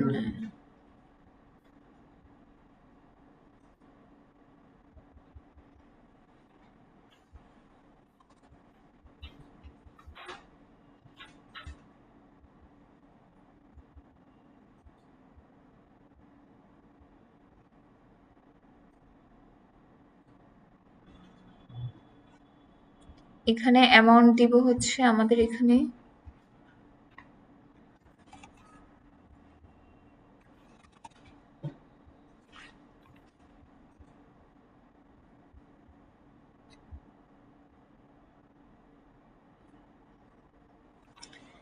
এই যে আমরা ম্যানুয়ালি এটা ট্রান্সফার করে নিয়ে এসেছি, এটা ব্ল্যাঙ্ক আছে। এখন এটাকে আমি আর করে দিব। হ্যাঁ, আর কেন করলাম, আমরা যখন চার্ট অফ অ্যাকাউন্টে গিয়ে কোনো ব্যালেন্স অ্যাড করব, ওপেনিং ব্যালেন্স যখন আপনারা অ্যাড করবেন, এই সেন্টারে যখন আসবেন তখন দেখবেন কি এটা আর হয়ে থাকে, অটো রিকনসাইল হয়। এটা আমি আর করে দিচ্ছি। এই যে এখানে আমি ক্লিক করব, করে এই যে এটা আমি স্ট্যাটাস চেঞ্জ করতে পারবো। আর করে দিলাম। এখন এই যে সেভে ক্লিক করব। এখান থেকে আমি এডিট করতে পারবো, ডিলিট করতে পারবো, ক্যান্সেল করে দিতে পারবো। এই যে এটা আমি অ্যাড করলাম। এখন ওপেনিং ব্যালেন্স অ্যাড করা ডান। এটা আপনার চার্ট অফ অ্যাকাউন্টে গিয়ে নর্মালি আমি যেমন ফিক্সড অ্যাসেট অ্যাড করেছি সেম ভাবে করবেন, আমি একটু অন্যভাবে করলাম। এখন আমার প্রথম কাজ তো শেষ। আমি আমার ব্যাংকটা হচ্ছে আমি রেজিস্টার অ্যাড করেছি, আমি ওপেনিং ব্যালেন্স অ্যাড করেছি। এখন এটাকে আমার পিডিএফটাকে সিএসভি তে কনভার্ট করতে হবে। আপনারা যখন মার্কেট প্লেসে কাজ করবেন, আপনাদের কাজের 90 to 95% কাজ থাকবে ব্যাংক রিকনসিলিয়েশন রিলেটেড। সো এটা মোস্ট ইম্পর্টেন্ট কাজ। আপনি যদি চান অ্যাকাউন্টিং বা বুককিপিং এর কাজ করবেন, আপনি জাস্ট ব্যাংক রিকনসিলিয়েশনটাকে স্কিপ করে আপনি সব কিছু করবেন, অ্যান্সার হচ্ছে না, আপনি করতে পারবেন না। আপনি যদি এটা সিলেক্ট করেন আমি অন্য কিছু করবো না, ব্যাংক রিকনসিলিয়েশন করবো, তাও আশা রাখা যে আপনি কাজ পাবেন। মানে আপনার এটা করতেই হবে, আর এটা ভালোভাবে, খুবই ভালোভাবে শিখতে হবে। আপনারা অনেক সময় কাজ পাবেন শুধু পিডিএফ থেকে সিএসভি তে কনভার্ট করা। কিছু কিছু ব্যাংকের স্টেটমেন্ট থাকে এত জটিল, আপনি দেখে আসলে বুঝবেন না। সেগুলো পিডিএফ থেকে সিএসভি তে কনভার্ট করাটা হচ্ছে কিছুটা চ্যালেঞ্জিং। তো এগুলো আপনাদেরকে শিখতে হবে, কারণ আমরা যখন ক্লায়েন্টের কাজ করব, সবকিছু যদি এত ইজি হয়ে যায়, এত স্মুথলি যদি সে করতে পারে, সেক্ষেত্রে তো আমাদেরকে হায়ার করে ডলার পেমেন্ট করার কোনো প্রয়োজন হতো না। তো এই বিষয়গুলো, এই কাজগুলো শিখতে হবে। ফার্স্টে আমরা পিডিএফ থেকে সিএসভি তে কনভার্ট করব। এখন আপনাদেরকে যে প্রসেসটা দেখাবো ইজি। আরো কয়েক মাস আগে বা এটা তো হচ্ছে 25 সাল, 24 সালের দিকে যখন স্টুডেন্টদের করাতাম তখন এই সিস্টেমগুলো ছিল না। মানে পিডিএফ থেকে সিএসভি তে কনভার্ট করার যে সফটওয়্যারগুলো, এখন যে ফ্রি সফটওয়্যারগুলো অ্যাভেলেবল আছে, খুব সুন্দর রেজাল্ট দেয়, সেগুলো ছিল না। সেগুলোতে ক্যালকুলেশন করা একটু জটিল ছিল, এখন অনেক ইজি। যে ব্যাংক স্টেটমেন্ট কনভার্টার একটা অ্যাপ আছে, এটা দিয়ে কনভার্ট করা যায়। আমরা যদি গুগলে সার্চ করি পিডিএফ টু সিএসভি, হ্যাঁ, জামজার দিয়ে করতে পারবেন, ন্যানোনেটস। আগে জামজার ন্যানোনেটস দিয়ে করতে হতো। এই যে ব্যাংক স্টেটমেন্ট কনভার্টার, এটা নতুন এসেছে, বাট এটা দিয়ে খুব সুন্দর রেজাল্ট আসে। আপনারা জামজার দিয়ে করতে পারবেন, ন্যানোনেটস দিয়ে করতে পারবেন। ব্যাংক স্টেটমেন্ট কনভার্টার আছে, অ্যাডোবি আছে, দেন আরো কিছু আছে। আরেকটা ফ্রি সফটওয়্যার এসেছে ব্যাংক স্টেটমেন্ট কনভার্টার দিলে আসে, সেটা দিয়ে মোটামুটি ভালো রেজাল্ট পাওয়া যায়। যে accurately convert PDF bank statement to CSV, এটা দিয়ে একদিন আপনি ফ্রিতে সর্বোচ্চ কয়টা করতে পারবেন? অ্যান্সার হচ্ছে একদিনে ফ্রিতে 5টা করা যাবে। ক্রেডিট লিমিট হচ্ছে 5। তো এখন এটার জন্য কি আমরা কোনো কাজ যখন করি সাবস্ক্রিপশন নিব? যেমন আমরা তো রিয়েল লাইফে কাজ করি, আমাদের কখনো কোনো সাবস্ক্রিপশন নিতে হয়নি। আমি একটা মেল দিয়ে 5টা করব, আমি আরেকটা মেল দিয়ে আরো 5টা করব, আরেকটা মেল দিয়ে আরো 5টা আমি করতে পারবো ফ্রিতে। তো একদিনে তো এতগুলো করার প্রয়োজন পড়ে না। এত বড়টা নিবে না, না, এটার জন্য আপনাকে পেইড লাগবে, এত বড় নিবে না। অনেক বড় স্টেটমেন্ট হলে এগুলো হচ্ছে স্প্লিট করে নিতে, ছোট করে নিতে হয়, একসাথে হয় না। তো আপনি দেখা গেল একদিনে আপনি এটা দিয়ে 5টা করলেন, এই যে ক্রেডিট লিমিট 5, তারপর আপনার অন্য একটা মেল দিয়ে আপনি আরো 5টা করতে পারবেন, এইভাবে করতে পারবেন। অনেক সময় হয় কি, একটু টেকনিক্যাল ইস্যু দেখা দেয়, আপনাদের হতে পারে জানিয়ে দেয়। অনেক সময় এখানে আপনি প্রথমবার করছেন, লেখা থাকবে ক্রেডিট লিমিট 3, বা একটা আপনি করতে যাচ্ছেন আপনাকে বলবে ক্রেডিট লিমিট শেষ। মাঝে মধ্যে এই ধরনের টেকনিক্যাল ইস্যু হয়ে থাকে।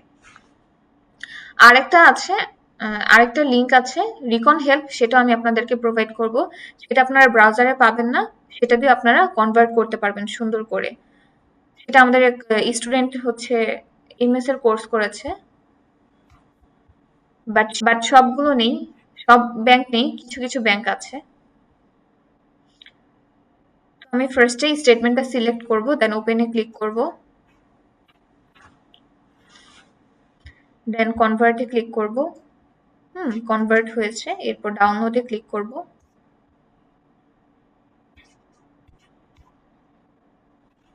আমার এটা ডাউনলোড হয়েছে। সো আমার এখানে আমার কি কি লাগবে, আমার হচ্ছে ডেট লাগবে, আমার ডেসক্রিপশনটা লাগবে, ডেবিটটা লাগবে, ক্রেডিটটা লাগবে, বাট এন্ডিং ব্যালেন্সের যদিও প্রয়োজনীয়তা আছে কিউমুলেটিভ ব্যালেন্সের, বাট আমার এই মুহূর্তে এটা প্রয়োজন হবে না। তো এখানে টোটাল কয়টা এসেছে, 25, 12টা। আমরা একটু স্টেটমেন্টের সাথে পিডিএফ এর সাথে একটু ম্যাচ করে দেখি।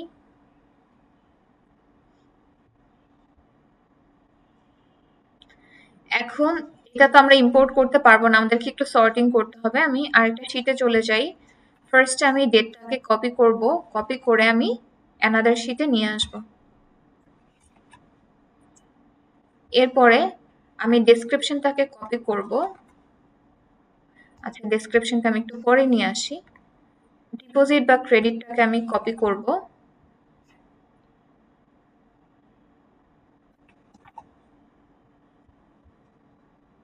এখানে অ্যামাউন্টের 2টা কলাম আছে, হ্যাঁ আমরা চাইলে 2টাও রাখতে পারি, আবার একটাও রাখতে পারি। আমি একটা কলামে নিয়ে আসব।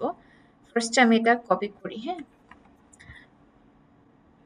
আমার এখানে যেগুলো ডেবিট নামে দেওয়া আছে এগুলো কি আমার খরচ হয়েছে, তো এগুলো আমি সবগুলোকে মাইনাস, এই আমি ডেবিট ক্রেডিট যদি একটা কলামে নিয়ে আসি আর সবগুলো ফিগার যদি সেম থাকে, আমার কোনটা ডেবিট কোনটা ক্রেডিট সেটা কি বোঝা যাবে? বুঝতে পারবো না। তো এর জন্য আমি এখানে একটা -1 ফর্মুলা ইউজ করব। আমি ফার্স্ট এটা নেমটা চেঞ্জ করে দিই। আমি অ্যামাউন্টের জন্য একটা কলাম রাখবো। এখানে আমি একটা এই যে অ্যামাউন্টটা নিয়ে এসেছি, হ্যাঁ এইগুলো এটার জন্য, এটা যেহেতু সব আমার এক্সপেন্স হয়েছে সবগুলো আমি মাইনাস ফিগারে ফেলবো। এটার জন্য আমি একটা -1 ফর্মুলা ইউজ করব। আমি দিব ইকুয়ালস টু -1, এটাকে আমি কপি করব। কপি করার পর এই সবগুলোকে আমি দেন রাইট বাটনে ক্লিক করব, স্পেশাল পেস্ট, দেন মাল্টিপ্লাই, দেন ওকে। এই যে সবগুলো -1 দিয়ে আমি মাল্টিপ্লাই করেছি। এই সবগুলো আমার কি ছিল, এখন -1 কেটে দিয়ে সবগুলো আমার কি ছিল, এক্সপেন্স ছিল। আর এইটা হচ্ছে কি আমার ডিপোজিট হয়েছে, তাহলে এটা প্লাস ফিগারে থাকবে। সো ডিপোজিটটা এখন আমি এখানে নিয়ে আসব। এটা গেল। এরপর ডেট নিয়েছি, অ্যামাউন্ট নিয়েছি, এরপর আমার কি প্রয়োজন হবে, ডেসক্রিপশন। আর আমি হচ্ছে ডেবিট ক্রেডিটটা কি করেছি, একটা কলামে নিয়ে এসেছি। এরপর আমি ডেসক্রিপশনটাকে কপি করব, পেস্ট করে দিব।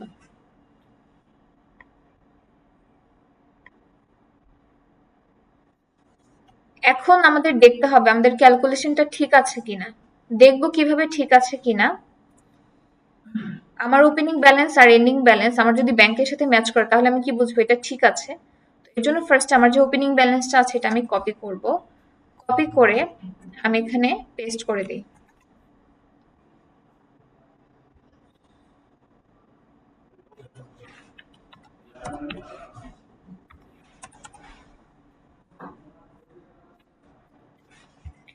এখন আমি টোটালটা কপি করব, কপি করে অটো সামে ক্লিক করব।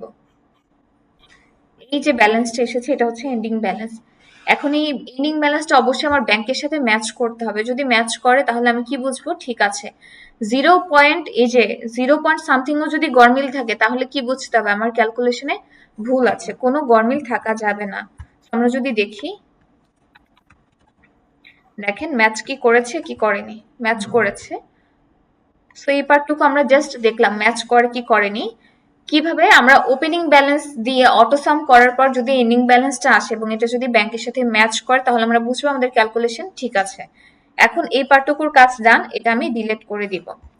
এই যে ডেট, এই ডেট ফরম্যাটটা কুইকবুকস ইম্পোর্ট নিবে না, আমাদেরকে এটা একটু চেঞ্জ করতে হবে। এটা 25 সাল চলে এসেছে, এটা কি 25 সাল ছিল? এটা কি ছিল? এর জন্য ফার্স্ট আমি পুরোটাকে কপি করব। আমি একটু ডেট ফরম্যাটটা চেঞ্জ করি, কপি করে আমি চলে যাব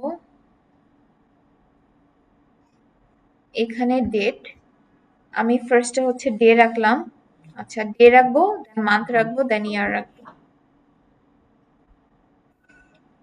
এখনো রাখলাম, এখনো যদি দেখি যে 25 সাল আছে, এটা চেঞ্জ করতে হবে। আমি কপি করার পর কন্ট্রোল সি দিয়ে কপি করেছি, কন্ট্রোল এফ দিয়েছি, ঠিক আছে? কন্ট্রোল এফ দেওয়ার পর আমার সামনে এই ধরনের একটা ইন্টারফেস চলে এসেছে। ফাইন্ড হোয়াট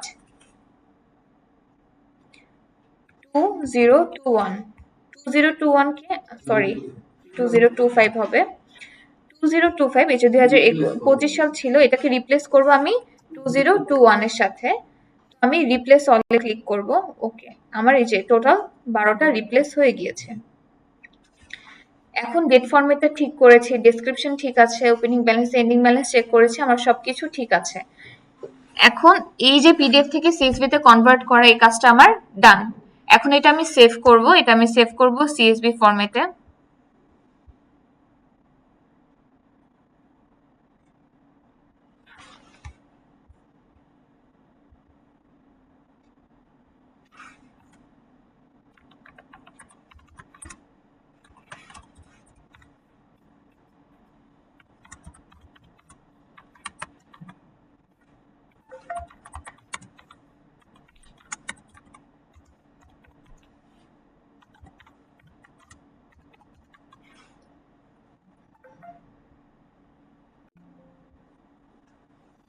আমি সিএসভি তে সেভ করলাম। দেখেন এই যে আমার দুইটা শিট আছে, হ্যাঁ আমি সিএসভি তে কিন্তু এই শিটটা সেভ করেছি, আমার এই শিটটা কিন্তু আর থাকবে না।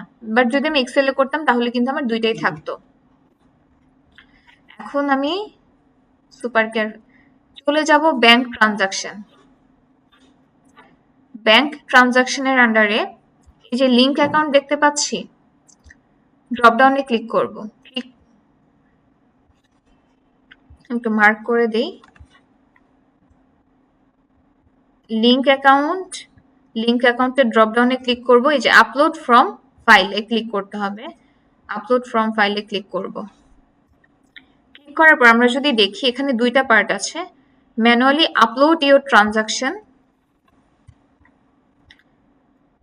Manually upload your transaction or bring in transaction automatically. হ্যাঁ, তো কোনটা দিয়ে কি বোঝায়? আমরা তো এখন ম্যানুয়ালি করছি না। এই ব্রিং ইওর ট্রানজাকশন অটোমেটিক্যালি এটা কখন হবে? যখন আমরা ব্যাংক কানেক্ট করব।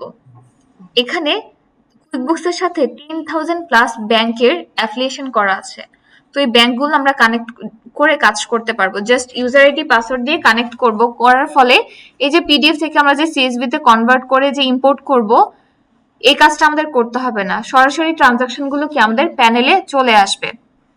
এখন প্রশ্ন হচ্ছে বাংলাদেশের কোনো ব্যাংকে কি করা যাবে এটা? অ্যান্সার হচ্ছে না, কারণ বাংলাদেশের কোনো ব্যাংক এই 10,000 প্লাস ব্যাংকের মধ্যে নেই। যখন অ্যাড করা হবে, বাংলাদেশে যদি আরো বাহিরের কান্ট্রির মতো বাল্ক আকারে অনেক বেশি ইউজ হয়, সেক্ষেত্রে হচ্ছে আমাদের বাংলাদেশের ব্যাংকগুলো এখানে চলে আসবে, দেন আমাদের ভ্যাট রেটও চলে আসবে। HSBC তো হ্যাঁ, বাইরে হ্যাঁ পেরোল যেটা আছে, পেরোলটা চলে আসবে। এটা মোস্ট প্রবাবলি ইন্ডিয়ান। আচ্ছা, তো এখানে যখন আমরা করব ম্যানুয়ালি আপলোড করব, তখন হচ্ছে কোন কোন ফরম্যাট গুলো ফলো করবে, সিএসবি, কিউএফএক্স, কিউবি, ওএফএক্স, টিএক্সটি, এই ফরম্যাট গুলো তারা অ্যালাউ করে থাকে। আমরা ট্রাই করব সিএসবি টা করার জন্য। আমি যেটা সেভ করেছি সেটা আমি একটু নিয়ে আসি। ক্লায়েন্টের যখন কাজ করবো তখন তো ওদের দেশের ব্যাংকে অ্যাড করাই থাকবে। আমি বলি অনেক ক্লায়েন্টের ব্যাংক কানেক্ট করা থাকে, অনেক ক্লায়েন্টের কানেক্ট করা থাকে না, দুইটাই থাকে, অনেকের কানেক্ট করা থাকে, অনেকের থাকে না। দেন কন্টিনিউতে ক্লিক করব, করার পর এখানে কোন ব্যাংক সিলেক্ট করব, কোন ব্যাংক সিলেক্ট করতে হবে? হ্যাঁ, ওয়েলস ফার্গো। দেন কন্টিনিউ। আমাকে বলছে হেডার ইয়েস। আমি অ্যামাউন্টের জন্য কয়টা কলাম ইউজ করেছি, 1 or 2? 1। তো ডেট ফরম্যাট কি ছিল? ফার্স্টে হচ্ছে আমার মান্থ ছিল, দেন ডে ছিল, দেন ইয়ার ছিল। আমি কিন্তু চেক নাম্বার দিনে অপশনাল। আমার ডেটের সাথে ডেট, ডেসক্রিপশনের সাথে ডেসক্রিপশন ম্যাপিং করেছি, অ্যামাউন্টের সাথে অ্যামাউন্ট। আমি কন্টিনিউতে ক্লিক করব। করার পর দেখেন keep original value, reverse all value, এটা দিয়ে কি বোঝায়?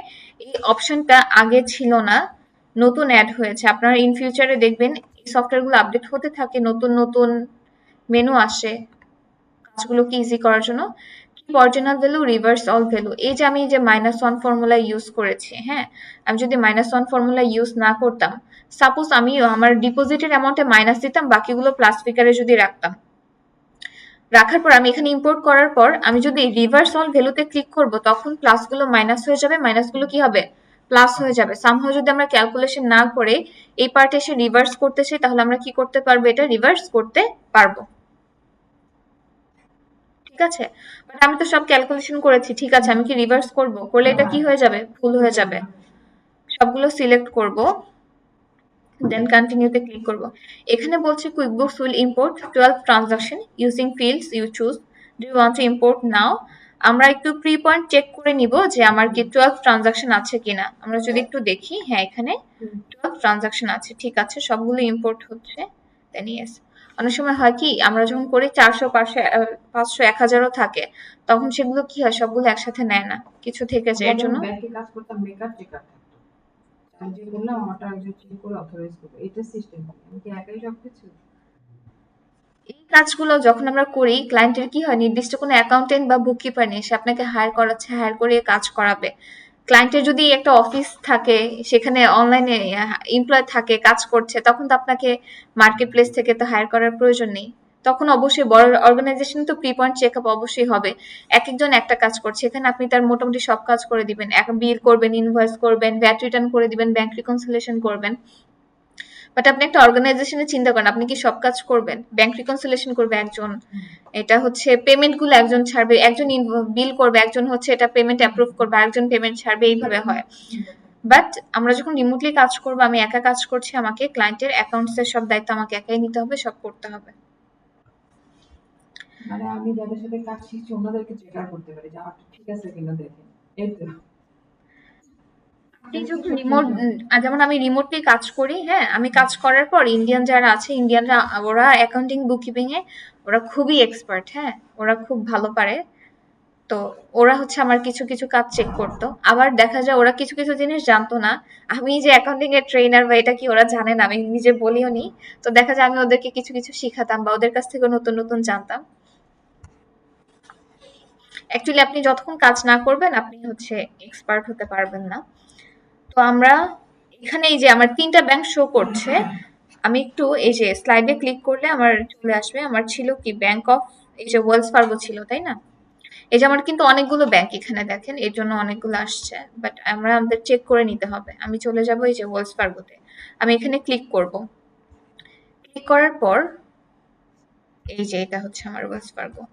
আচ্ছা, আমি যে ট্রানজাকশন গুলো ইম্পোর্ট করে নিয়ে এসেছি, কোনো ট্রানজাকশন আমরা যখন ইম্পোর্ট করব, ইম্পোর্ট করার পর ট্রানজাকশন গুলো রিভিউ প্যানেলে থাকবে। কোথায় থাকবে? রিভিউ প্যানেলে। এবং রিভিউ প্যানেলে যখন থাকবে, এটা আমাদের কোনো রিপোর্টে হিট করবে না। এটা নোট করে রাখবেন, যতক্ষণ না আমরা ক্যাটাগরি করি, আমাদের রিভিউ প্যানেলে যদি কোনো ট্রানজাকশন থাকে, এটা হিট করবে না। যখন আমরা ক্যাটাগরি করব, তখন এটা আমাদের প্রফিট অ্যান্ড লসে হিট করবে, আমাদের ব্যালেন্স শিটে হিট করবে, এর আগে কোথাও হিট করবে না। এই যে রিভিউ প্যানেলে ট্রানজাকশন গুলো দেখতে পাচ্ছেন, ওয়েলস ফার্গো ব্যাংকের আন্ডারে। এই ওয়েলস ফার্গো ব্যাংকটা যদি কানেক্ট করা থাকে, যে লিঙ্ক অ্যাকাউন্ট, হ্যাঁ, লিঙ্ক অ্যাকাউন্টে গিয়ে কানেক্ট করা খুব ইজি, আমরা just real user ID password দিয়ে কানেক্ট করতে পারবো, এটা কঠিন কিছু না। তো আমরা যদি লিঙ্ক করে দেই, তখন কি হবে, এই ব্যাংকিং প্যানেলে ট্রানজাকশন গুলো অটো চলে আসবে, আপনি প্রতিদিনেরটা প্রতিদিন বা 2-3 দিন পর পর ক্যাটাগরি করতে পারবেন। সাপোজ আপনি একটা রিমোট জব করছেন, এখানে প্রতিনিয়ত ট্রানজাকশন গুলো চলে আসছে, আপনি প্রতিদিন এটা প্রতিদিন ক্যাটাগরি করলেন। কিন্তু ফাইবার থেকে আপনাকে একজন ক্লায়েন্ট হায়ার করলো, তার তো বুককিপার নেই, সে 1 বছরে যা বিজনেস করেছে সে কোনো কিছু এন্ট্রি করেনি, আপনাকে 1 বছরের স্টেটমেন্ট ব্যাংক থেকে এনে দিয়ে আপনাকে বললো এটা রিকনসাইল করে দেওয়ার জন্য, তখন আপনি এইভাবে স্টেটমেন্ট ধরে রিকনসাইল করবেন। এখন এখানে যদি ভুলবশত আমরা ভুল করতে পারি না, ভুল করে আমি ভুল CSV ফাইল ইম্পোর্ট করলাম, একটা করতে গিয়ে আরেকটা করলাম, বা কিছু ট্রানজাকশন এক্সট্রা করলাম, তো আমাকে যদি ডিলিট করতে হয়, সবগুলো ডিলিট করতে হলে কিভাবে করব, বা একটা দুইটা করতে হলে কিভাবে করব? ফার্স্ট আমি এটা সিলেক্ট করলাম, করার পর এক্সক্লুডে চলে যাব। এক্সক্লুডে রাখা মানে এটা এখন আমার সফটওয়্যারে আছে, টেম্পোরারি ডিলিট হয়েছে, ওই যে আমরা আর্কাইভ করে রাখি, অ্যাক্টিভ ইনঅ্যাক্টিভ করতে পারি, তো এক্সক্লুডে নিয়ে এসেছি, এটা কিন্তু এখনো সফটওয়্যার থেকে প্রপারলি ডিলিট হয়ে যায়নি, টেম্পোরারি ডিলিট হয়েছে। এটা আমি আবার সিলেক্ট করব, করার পর যদি ডিলেটে ক্লিক করি তাহলে এটা পার্মানেন্টলি ডিলিট হয়ে যাবে, আর যদি আমি আনডুতে ক্লিক করি তাহলে এটা আবার রিভিউ প্যানেলে চলে আসবে। এইভাবে যদি আমরা ভুল করে থাকি, সবগুলোকে আমরা সিলেক্ট করব, করে এক্সক্লুডে নিয়ে আমরা সব কি করে দিব, ডিলিট করে দিতে পারবো। এক্সক্লুডে আছে মানে কিন্তু এখনো সফটওয়্যার থেকে রিমুভ হয়নি। যখন আপনি এক্সক্লুড থেকে ডিলিট করে দিবেন তখন কি মানে সফটওয়্যার থেকে পার্মানেন্টলি ডিলিট হয়ে গিয়েছে। এখনো কিন্তু আমাদের কোনো রিপোর্টে এটা হিট করেনি, যেমন ইন্টারনেট বিল দিয়েছি, খরচ হয়েছে, এটা আমার কি প্রফিট এন্ড লসে যাবে। অ্যাডভার্টাইজিং, বিজ্ঞাপন দিয়েছে, এটাও আমার রিপোর্টে যাবে প্রফিট এন্ড লসে, বাট এখনো কিন্তু রিপোর্টে যায়নি, কেননা আমি ক্যাটাগরি করিনি। ক্যাটাগরি করবো আস্তে আস্তে, এবং এগুলো রিপোর্টে আস্তে আস্তে হিট করবে। তো এখানে দেখেন অ্যাড আছে, অনেক সময় এখানে দেখবেন ম্যাচ লেখা আসে। ম্যাচ লেখা কেন আসে?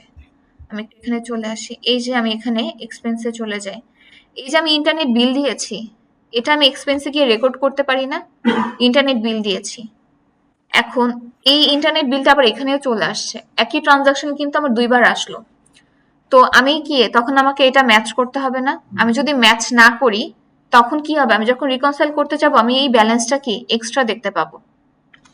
আমরা যখন রিয়েল লাইফে কাজ করি আমাদের হচ্ছে 2000 3000 যদি থাকে রিকনসাইল করতে হয়, আমরা দেখে দেখে ম্যাচ করে করে করি। সো প্রত্যেকটা ট্রানজাকশন রিকনসাইল করার আগে ম্যাচ করতে হয়। যেমন আপনি একজন ক্লায়েন্টের কাজ পেলেন, ক্লায়েন্টের নির্দিষ্ট অ্যাকাউন্টেন্ট বুককিপার নেই, সে হয়তো একটা দুইটা ট্রানজাকশন নিজে এক্সপেন্সে গিয়ে রেকর্ড করেছে, আর সব তো কাজ করেনি, এক্সপেন্সে গিয়ে রেকর্ড করেছে। আপনাকে রিকনসাইল যখন করতে দিল তখন কিন্তু এই যে এক্সপেন্সে গিয়ে যে রেকর্ড করেছে এটা কিন্তু আপনার এখানে এসে ম্যাচ করবে। অনেক সময় ম্যাচ করে না, ক্লিক করে দেখতে হয়। তো ম্যাচ করার ক্ষেত্রে আমরা কোন কোন বিষয়গুলো খেয়াল করব? আমি অন্য একটাতে চলে যাই, যেমন ইফ বাই ফোনে চলে যাই। হ্যাঁ, এখানে টেলিফোন বিল দিয়েছি ইফ বাই ফোনে, এটা কত তারিখ আছে ব্যাংকে? 17 তারিখে। বাস্তবে আমাদের অ্যাক্টিভিটি গুলো যেই ডেটে হয়, আমরা কিন্তু বাস্তবে যখন হয় এরপরে কিন্তু আমরা সেটা ব্যাংকে উপস্থাপন করি। তো দেখা গেল ক্লায়েন্ট হচ্ছে 15 তারিখে এটা এক্সপেন্সে রেকর্ড করেছে, আমি একটু রেকর্ড করি, এটা দেওয়া আছে ইফ বাই ফোন। যেমন পে কি ছিল, ইফ বাই ফোন ছিল, পেমেন্ট অ্যাকাউন্ট কোনটা হবে বলেন তো? ওয়েলস ফার্গো হবে। আমি যদি এই ব্যাংক সিলেক্ট না করে অন্য ব্যাংক সিলেক্ট করি তাহলে কি এটার সাথে ম্যাচ করবে? করবে না। পেমেন্ট ডেট আমরা একটু দেখে নেই, আমার এটা হয়েছে ব্যাংকে উপস্থাপন করেছি 17 তারিখে, আমি এখানে রেকর্ড করেছি হচ্ছে 15 তারিখে। পেমেন্ট মেথড আমি ডিরেক্ট ডেবিট দিলাম, ক্যাটাগরি হচ্ছে টেলিফোন বিল দিয়েছি। বুঝতে পারছেন তো আপনারা? এটা কিন্তু খুব ভালো করে বুঝতে হবে, এটার কোনো বিকল্প নেই। এখানে আমি নো ভ্যাট দিচ্ছি,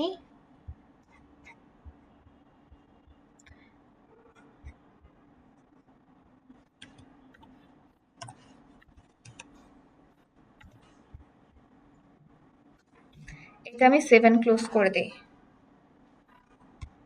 এই যে দেখেন আমার এটা কিন্তু আমার ব্যাংক রেজিস্টারে আছে, চলে এসেছে। এই ব্যাংক রেজিস্টারেও আছে, এটা আমার কোথায় আছে? আমার স্টেটমেন্টেও কিন্তু আছে। একই ট্রানজাকশন দুইবার আছে না? কিন্তু বাস্তবে ঘটনা কয়বার ঘটেছে? একবার ঘটেছে। তাহলে এটা অবশ্যই ম্যাচ করবে, কারণ তারা দুইজন একই ট্রানজাকশন, একই ব্যক্তি, আলাদা কোনো ব্যক্তি না। আমরা একটু রিলোড দেই, তাহলে ম্যাচ দেখাবে। অনেক সময় ম্যাচ দেখায় না, এর জন্য ক্লিক করে করে চেক করে নিতে হয় যে আদৌ ম্যাচ করে কিনা। এই দেখেন ওয়ান ম্যাচ ট্রানজাকশন, এই যে ম্যাচ করেছে। তো ম্যাচ করলে এটা এইভাবে আসবে, এই যে এক্সপেন্স রেকর্ড করা হয়েছে, কবে রেকর্ড করা হয়েছে, কোন ডেটে, এখানে শো করছে। তো আমরা যদি এটা ম্যাচে ক্লিক করি তাহলে এটা কি ম্যাচ নিয়ে নিবে। এখানে আমার কয়টা ট্রানজাকশন রেকর্ড হবে? একটা ট্রানজাকশনই রেকর্ড হবে। এই যে ম্যাচে ক্লিক করে দিয়েছে, এটা ম্যাচ নিয়েছে। ডাবল থাকলে ম্যাচ করে হবে। হ্যাঁ হ্যাঁ, এই যে আমি আগে রেকর্ড করেছিলাম দেন ম্যাচ করেছে, সো আমি ম্যাচে ক্লিক করেছি, এটা ম্যাচ করে নিয়েছে। আমি যদি ম্যাচ না করতাম, এটা কি আমার ব্যাংক রেজিস্টারে 2টা আসতো, আর আমি যখন এখানে রিকনসাইল করতে যাব আমার এন্ডিং ব্যালেন্সটা ম্যাচ করতো না।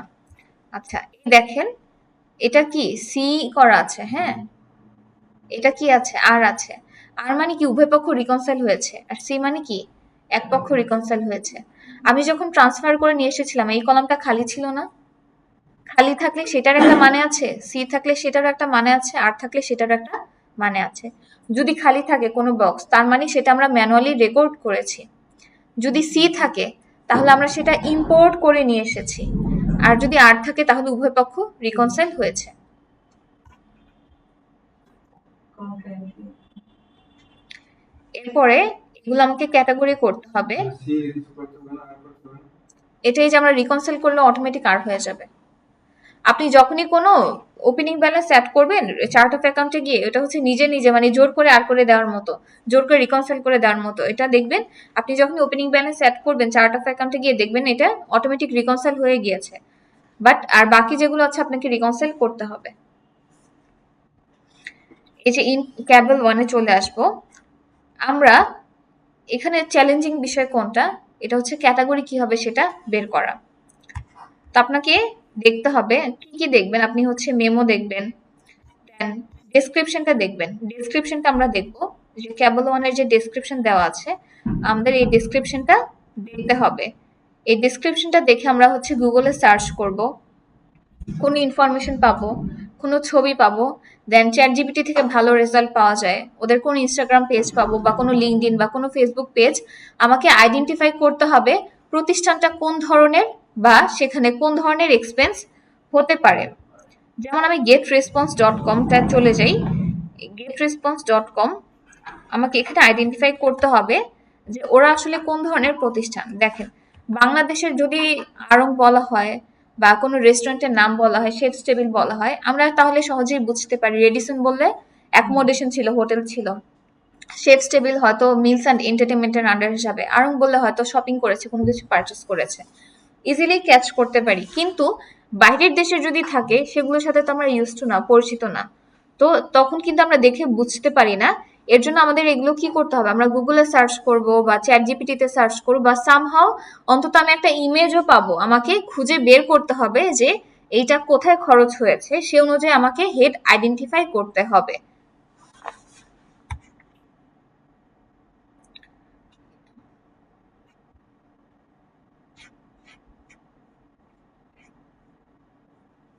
আচ্ছা, এটা হচ্ছে ডোমেইন এন্ড হোস্টিং পারচেজ করে থাকে। এই যে এই সাইট থেকে সাবস্ক্রিপশন নিয়েছে, এটা সাবস্ক্রিপশনের আন্ডারে যাবে।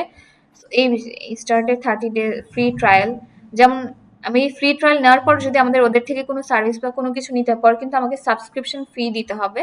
সো ক্লায়েন্ট হয়তো এখান থেকে সাবস্ক্রিপশন নিয়েছে। এইভাবে প্রত্যেকটা আমাদেরকে সার্চ করে করে বের করতে হবে। সো এটা আমি অ্যাডভার্টাইজিং দেখাচ্ছে, এটা আমি সাবস্ক্রিপশনের আন্ডারে দিব। এর আগে আমরা যদি ম্যাচে ক্লিক করি, ম্যাচে ক্লিক করলে দেখাবে এই রিলেটেড কোনো ট্রানজাকশন ম্যাচ করে কিনা। এখানে কিন্তু কোনো ট্রানজাকশন নেই। আমরা এখান থেকে ডেটও ফিল্টার করতে পারবো, অল ফিল্টার করতে পারবো। এই রিলেটেড যদি কোনো ট্রানজাকশন থাকে সেটা দেখাবে যে আমরা এখান থেকে ম্যাচে ক্লিক করে করতে পারবো, বাট কোনো ম্যাচ নেই। অনেক সময় কিন্তু ম্যাচ করলেও শো করে না, ম্যাচে একটু ক্লিক করে নিতে হয়।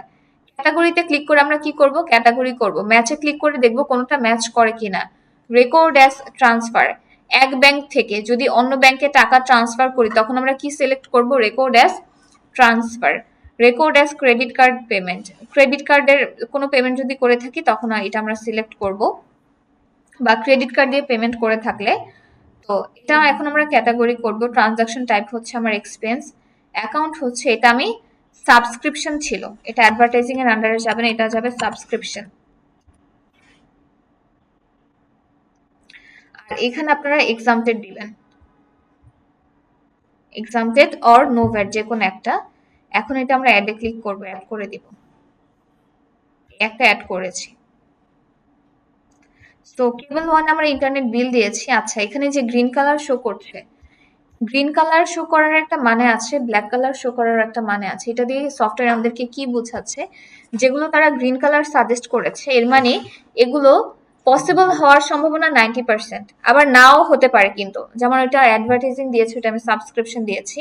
আর যেগুলো ব্ল্যাক আছে সেগুলো কি হতেও পারে অথবা নাও হতে পারে। তবুও গ্রিন কালার থাকলে আমাদেরকে খুঁজে খুঁজে বের করতে হবে। আমরা প্রথমবার যখন কোনো ফ্রেশ কোম্পানিতে কাজ করব তখন দেখবেন সবগুলো কি ব্ল্যাক থাকে।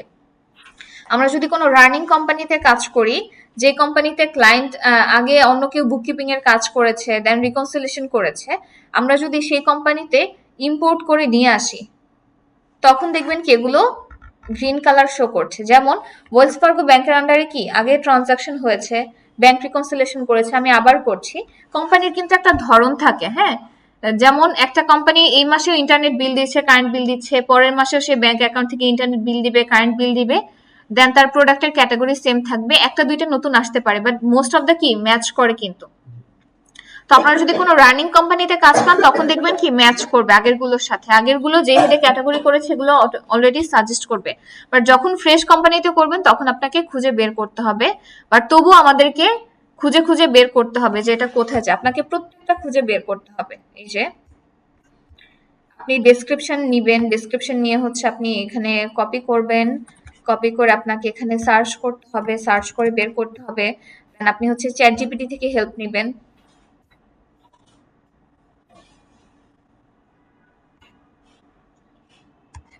দেখেন আপনাদের এই নামে একটা বড় ফার্মেসিও আছে, এটার ইয়া চলে আসছে এখানে। আচ্ছা, এইভাবে আমাদেরকে খুঁজে খুঁজে বের করতে হবে। এই কাজটা চ্যালেঞ্জিং, মাঝে মধ্যে কিছু হয় কি একটা দুইটা থাকে যেটা আমরা ডেসক্রিপশন দেখে আইডেন্টিফাই করতে পারি না, তখন আমরা ক্লায়েন্টকে জিজ্ঞেস করতে পারি, যেহেতু ক্লায়েন্ট খরচ করেছে সে জানে এটা কোথায় হতে পারে, তার আইডিয়া আছে, তখন আমরা ক্লায়েন্টকে জিজ্ঞেস করতে পারি, বাট সবগুলো কিন্তু ক্লায়েন্ট আমাদেরকে বলে দিবে না। সো ব্যাংক রিকনসিলিয়েশনের এটাই চ্যালেঞ্জিং, আপনাকে ক্যাটাগরি সিলেক্ট করতে হবে। আমাদের হিসাব 5 প্রকার, এর মধ্যে কোনো না কোনোটাতে যাবে, এখন কোনটাতে যাবে কেন হয়েছে এটাই হচ্ছে আপনার কাজ খুঁজে বের করা। তো এখন আমি ক্যাটাগরি করব, যেগুলো আমার সেম ক্যাটাগরি সেগুলো আমি একই সাথে করতে পারবো। যেমন আমেরিকান এয়ারলাইন্স, এটা দেখলে বোঝা যায় না এটা ট্রাভেলিং এক্সপেন্স, কিছু কিছু ইজিলি বোঝা যায়। যেমন godaddy.com এ আমরা সাবস্ক্রিপশন নিয়েছি, দেন brain24 এখানে সাবস্ক্রিপশন নেওয়া হয়েছে, এগুলো হেড কিন্তু সেম, ঠিক আছে। আমি সবগুলো সিলেক্ট করেছি, করার পর আমি ইডিটে ক্লিক করব। ট্রানজাকশন টাইপ এক্সপেন্স, এখানে যদি সাপ্লায়ার বা কাস্টমার সিলেক্ট করি, আমার সাপ্লায়ার কিন্তু 3 জন ভিন্ন ভিন্ন ছিল, হ্যাঁ, তো আমি এখানে সাপ্লায়ারটা সিলেক্ট করব না। আমি যখন আপনাদেরকে এখানে এই যে এক্সপেন্স রেকর্ড করা, আমি কিন্তু বলেছিলাম সাপ্লায়ার নাম দেওয়াটা ম্যান্ডেটরি না, দিলেও হয় না দিলেও হয়। সো আমি এখানে সাপ্লায়ার নেম দিচ্ছি না, যেহেতু আলাদা আলাদা, যদি সেম হতো তাহলে আমি দিতে পারতাম। অ্যাকাউন্ট সিলেক্ট করতে হবে, অ্যাকাউন্ট সিলেক্ট করব, সাবস্ক্রিপশন, ভ্যাট সিলেক্ট করতে হবে, আমি এখানে দিব হচ্ছে এক্সাম্পল। অ্যাপ্লাই দিলে কি হবে, অ্যাপ্লাই এন্ড অ্যাকসেপ্ট দিলে কি হবে, অ্যাপ্লাই এন্ড অ্যাকসেপ্ট দিলে হচ্ছে একটা রুল ক্রিয়েট হবে। আচ্ছা হয়নি, বেশি ট্রানজাকশন হলে হতো। যেমন আমেরিকান এয়ারলাইন্স, এটা আমি সিলেক্ট করব, এটা এয়ারলাইন্সে যাবে, আমি এডিটে ক্লিক করব। এটা আমার গুগলে সার্চ করে দেখার প্রয়োজন নেই, এটা দেখে আমরা বুঝতে পারছি এটা ট্রাভেলিং এক্সপেন্স হবে, এক্সপেন্স। এখানে চাইলে আমরা সাপ্লায়ার অ্যাড করতে পারি, আমেরিকান এয়ারলাইন্স হবে সাপ্লায়ার, আর এটা হচ্ছে ট্রাভেলিং। অনেক সময় ট্রাভেলিং এর দুইটা হেড অ্যাড করতে হয়, ট্রাভেলিং ন্যাশনাল, ইন্টারন্যাশনাল। অনেক সময় যদি আপনি ক্লায়েন্ট যদি দেশের বাইরে ট্রাভেল করে থাকে তখন হচ্ছে আপনি ট্রাভেলিং এ ইন্টারন্যাশনাল সিলেক্ট করবেন, আবার ট্রাভেলিং যদি দেশের মধ্যে করে থাকে তখন ন্যাশনাল, দুইটা হেড অনেক সময় থাকে এক্ষেত্রে। ভ্যাট সিলেক্ট করব হচ্ছে আমরা exempted, then apply and accept. এরপরে ইন্টারনেট বিল দিয়েছে। আচ্ছা, আমরা যখন ইন্টারন্যাশনালি কোনো কিছু পারচেস করি এটার জন্য কি আমাদের চার্জ কাটে, ব্যাংক চার্জ কাটে, সেটা আমরা ব্যাংক চার্জের আন্ডারে ক্যাটাগরি করব, ইডিতে চলে যাব।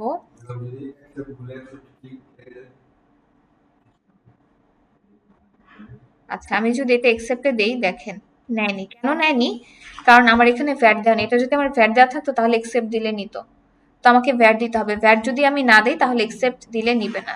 সো ফার্স্ট এটা আমি আবার সিলেক্ট করব, ইডিটে ক্লিক করব। আমার এখানে যদি ভ্যাট রেটটা দেওয়া থাকতো তাহলে এটা নিয়ে নিত।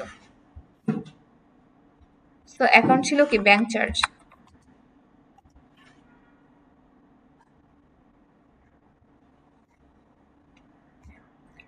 এক্সাম্পটেড।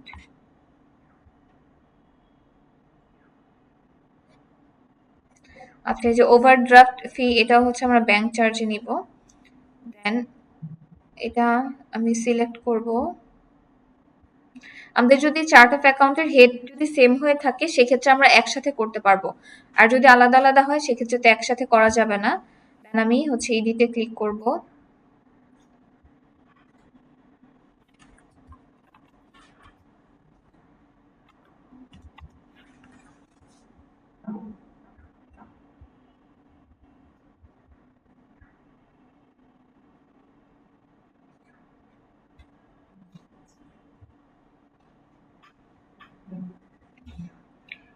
এরপরে ক্যাবেল ওয়ানে ইন্টারনেট বিল দিয়েছে, গুগল অ্যাড রান করেছে, এগুলো আমি সিলেক্ট করবো। ফার্স্ট এটা আমি সিলেক্ট করব, দেন এডিটে চলে যাব, দেন এখানে এক্সপেন্স অ্যাকাউন্ট, সেটা কোনটা ছিল, হ্যাঁ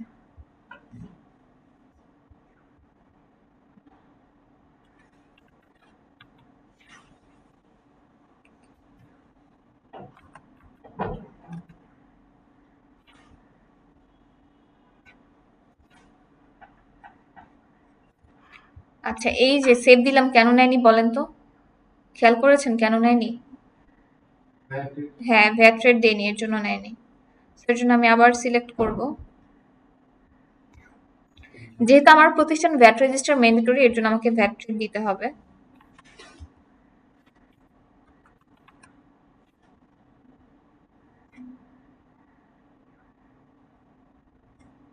এটা হচ্ছে আমার ইন্টারনেট বিলে যাবে। আচ্ছা, এখানে যদি আমার ভ্যাট দেওয়া থাকতো তাহলে আমি যদি অ্যাডে ক্লিক করতাম তাহলে অ্যাড হয়ে যেত, যেহেতু ভ্যাট দেওয়া নেই অ্যাডে নিবে না। সো আমি এডিটে ক্লিক করব, এক্সপেন্স,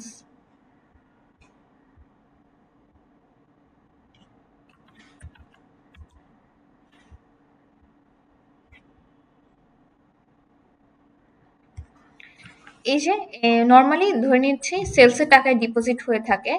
এখন এটার হেড তো সেলস হবে, এটা আমরা স্প্লিট করতে পারি। স্প্লিট করা মানে কি, এই যে 2000 টাকা, এটা একজন ব্যক্তি না হয়ে কি একাধিক কাস্টমার কাছ থেকে আমরা রিসিভ করতে পারি। একাধিক কাস্টমার কাছ থেকে আমি টাকাটা রিসিভ করে ব্যাংকে উপস্থাপন করেছি।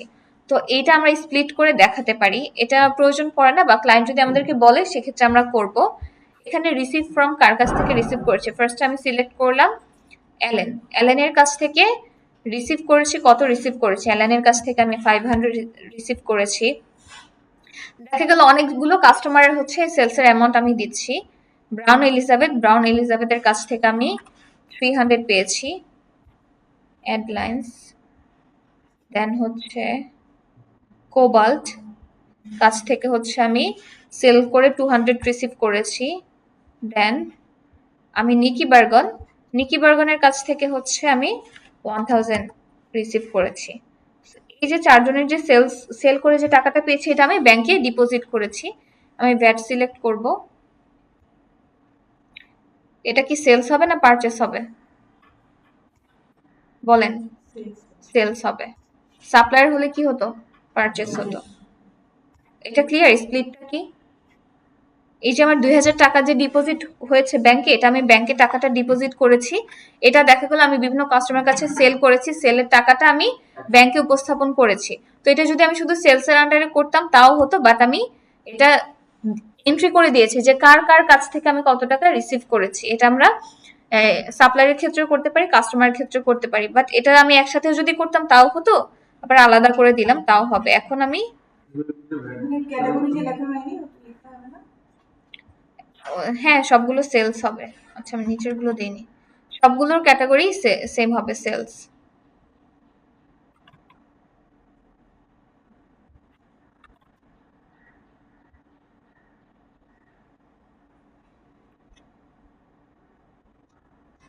সব ডান, আরেকটা বাকি আছে, সো এটা আমরা সিলেক্ট করব।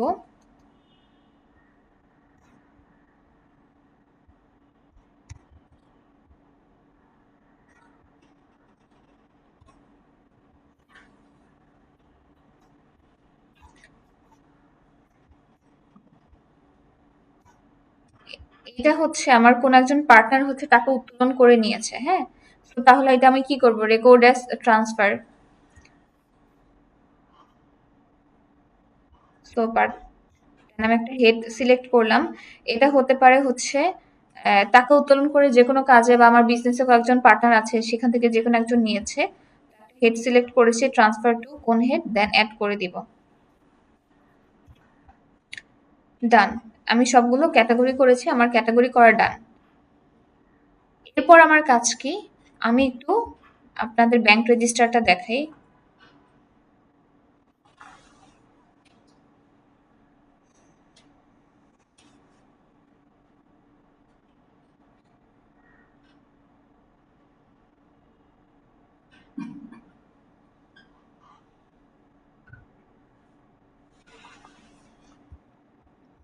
দেখেন এখানে যে সি আছে, সির মানে হচ্ছে টেন্টেটিভলি রিকনসাইল, মানে এক পক্ষ রিকনসাইল হয়েছে, উভয় পক্ষ থেকে এখনো রিকনসাইলেশন করিনি। সি কখন আসে, যখন আমরা কোনো ট্রানজাকশন ইম্পোর্ট করে নিয়ে আসব।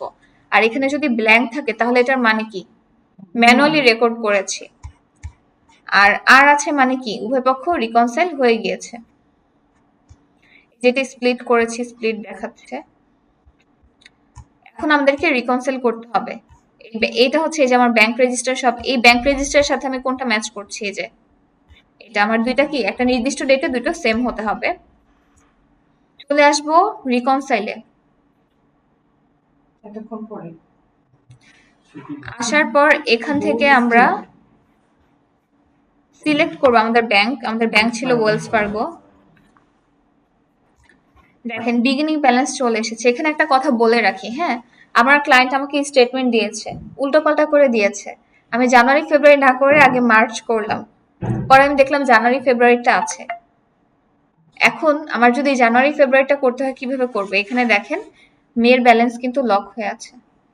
হ্যাঁ, আমি জুনেরটা করছি না, এভাবে কিন্তু আমার ব্যালেন্সগুলো কি হবে, লক হয়ে থাকবে। এখন আমি যদি ভুল করি, ভুল কিভাবে ঠিক করব, ভুল ঠিক করা যাবে, বাট এটার জন্য অনেক কষ্ট হবে। আমি বলে দিচ্ছি ভুল কিভাবে ঠিক করতে হবে। আমি ফার্স্ট এটা একটু রিকনসাইল করে নেই। এখানে আমাদের এন্ডিং ব্যালেন্স, এন্ডিং ডেট দিতে হবে। সো ফার্স্টে আমি এন্ডিং ব্যালেন্সটা নিয়ে আসবো।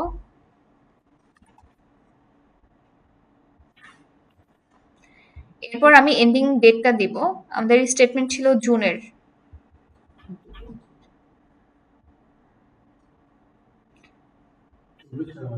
হ্যাঁ, আমি এটা চেঞ্জ করে দিব, এখান থেকে 21 সালের ছিল। বিগিনিং ব্যালেন্সটা দিয়েছি, ending balance, statement ending balance. আর এই যে আমি আর করে দিয়েছি না, আমি যদি এটা আর না করতাম এখানে এটা কিন্তু আসতো না। স্টার্ট রিকনসাইলে ক্লিক করব।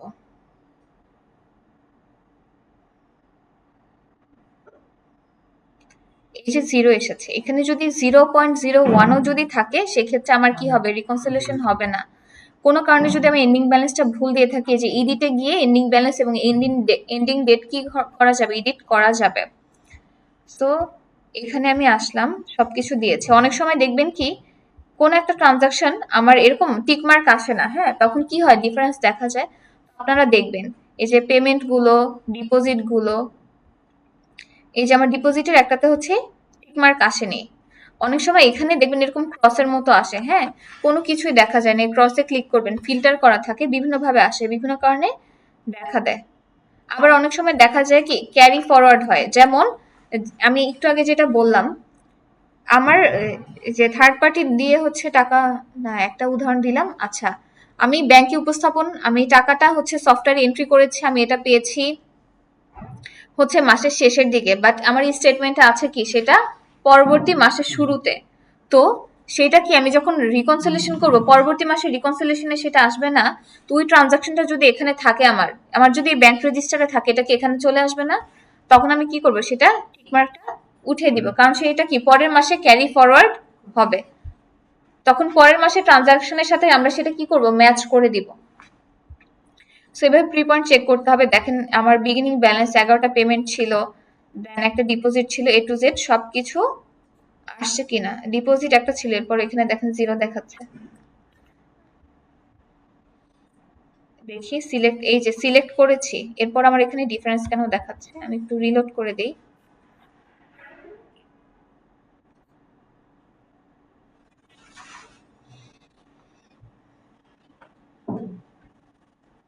এই যে এখন ঠিক আছে। এখন জাস্ট আমি ফিনিশ নাওতে ক্লিক করব। ডান, আমাদের রিকনসিলেশন করা ডান।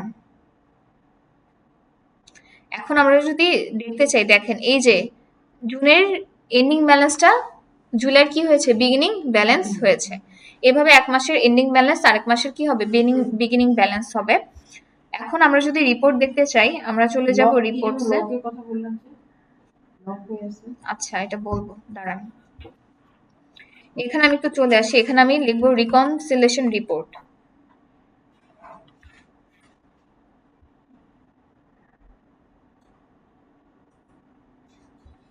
এই যে আমি একটা করেছি, এখানে অল ডেট বা আমরা কাস্টমাইজ করতে পারবো কোন ডেট থেকে কোন ডেটে নিতে চাচ্ছি, ভিউ রিপোর্ট। এই যে আমার রিকনসিলেশন রিপোর্টটা দেখেন স্টেটমেন্টের মতো সুন্দর চলে এসেছে। আপনাদেরকে এই রিপোর্টগুলো হচ্ছে অ্যাসাইনমেন্টে অ্যাড করতে হবে। ওয়েলস ফার্গো নামে একটা ফোল্ডার ক্রিয়েট করবেন, ফোল্ডারের আন্ডারে হচ্ছে প্রত্যেক মাসে যে রিকনসিলেশন করেছেন নাম দিয়ে Wells Fargo reconciliation for the month of, বা আপনি শুধু মাসের নামগুলো লিখে দিবেন, জুন জুলাই আগস্ট, মাসের নামগুলো লিখলেই হবে। এই যে এটা ডাউনলোড করবেন। প্রত্যেক মাসেটা এইভাবে রিকনসিলেশন রিপোর্ট ডাউনলোড করতে হবে। আচ্ছা, আপনি যদি ভুল করে থাকেন ক্লায়েন্ট কিভাবে বুঝবে? আপনি ক্লায়েন্ট হচ্ছে যেমন রেস্টুরেন্টে খরচ করেছে, আপনি সেটা ইন্টারনেট বিলে দিয়েছেন, তো এটা ক্লায়েন্ট কিভাবে বুঝবে? ক্লায়েন্ট যদি রিপোর্টে প্রফিট অ্যান্ড লসে চলে যায়, যেমন প্রফিট অ্যান্ড লসে চলে গেল, বা আপনি ইন্টারনেট বিল দিয়েছেন রেস্টুরেন্টের বিলে, ক্লায়েন্ট বললো তো আমি এই মাসে তো কোনো রেস্টুরেন্টে যাইনি, আমার এখানে রেস্টুরেন্ট বিল আসলো কিভাবে? তখন আপনাকে কি করতে হবে? আপনি ভুল করেছেন, আপনাকে কি করতে হবে? হেডটা চেঞ্জ করতে হবে। অলরেডি দিলাম, রান রিপোর্ট দিব। এইভাবে যদি আপনি কোনো হেড ভুল করে থাকেন, আপনি সেটা ঠিক করবেন কিভাবে? ক্লায়েন্ট কিন্তু আপনার প্রফিট অ্যান্ড লস রিপোর্টটা দেখবে, ব্যালেন্স শিট দেখবে, যে ব্যালেন্স শিটে আমার এই ব্যাংকে এত ব্যালেন্স হওয়ার কথা, এই ব্যাংক থেকে অ্যাকাউন্টটা এই টাকাটা আমি এই ব্যাংকে ট্রান্সফার করেছি, এত হওয়ার কথা, এখানে তো গরমিল দেখা দিচ্ছে। তো ক্লায়েন্ট তখন আপনাকে বলবে এটা ভুল কেন হলো, আপনাকে তখন ঠিক করতে হবে। এখন একটু ব্যাংক রেজিস্টারে চলে, সেগুলো কি সব সি আছে না, আমি একটু রিলোড দিই। রিকনসিলেশন করার আগে তো সবগুলো সি ছিল, এখন আমরা একটু রিলোড দিই।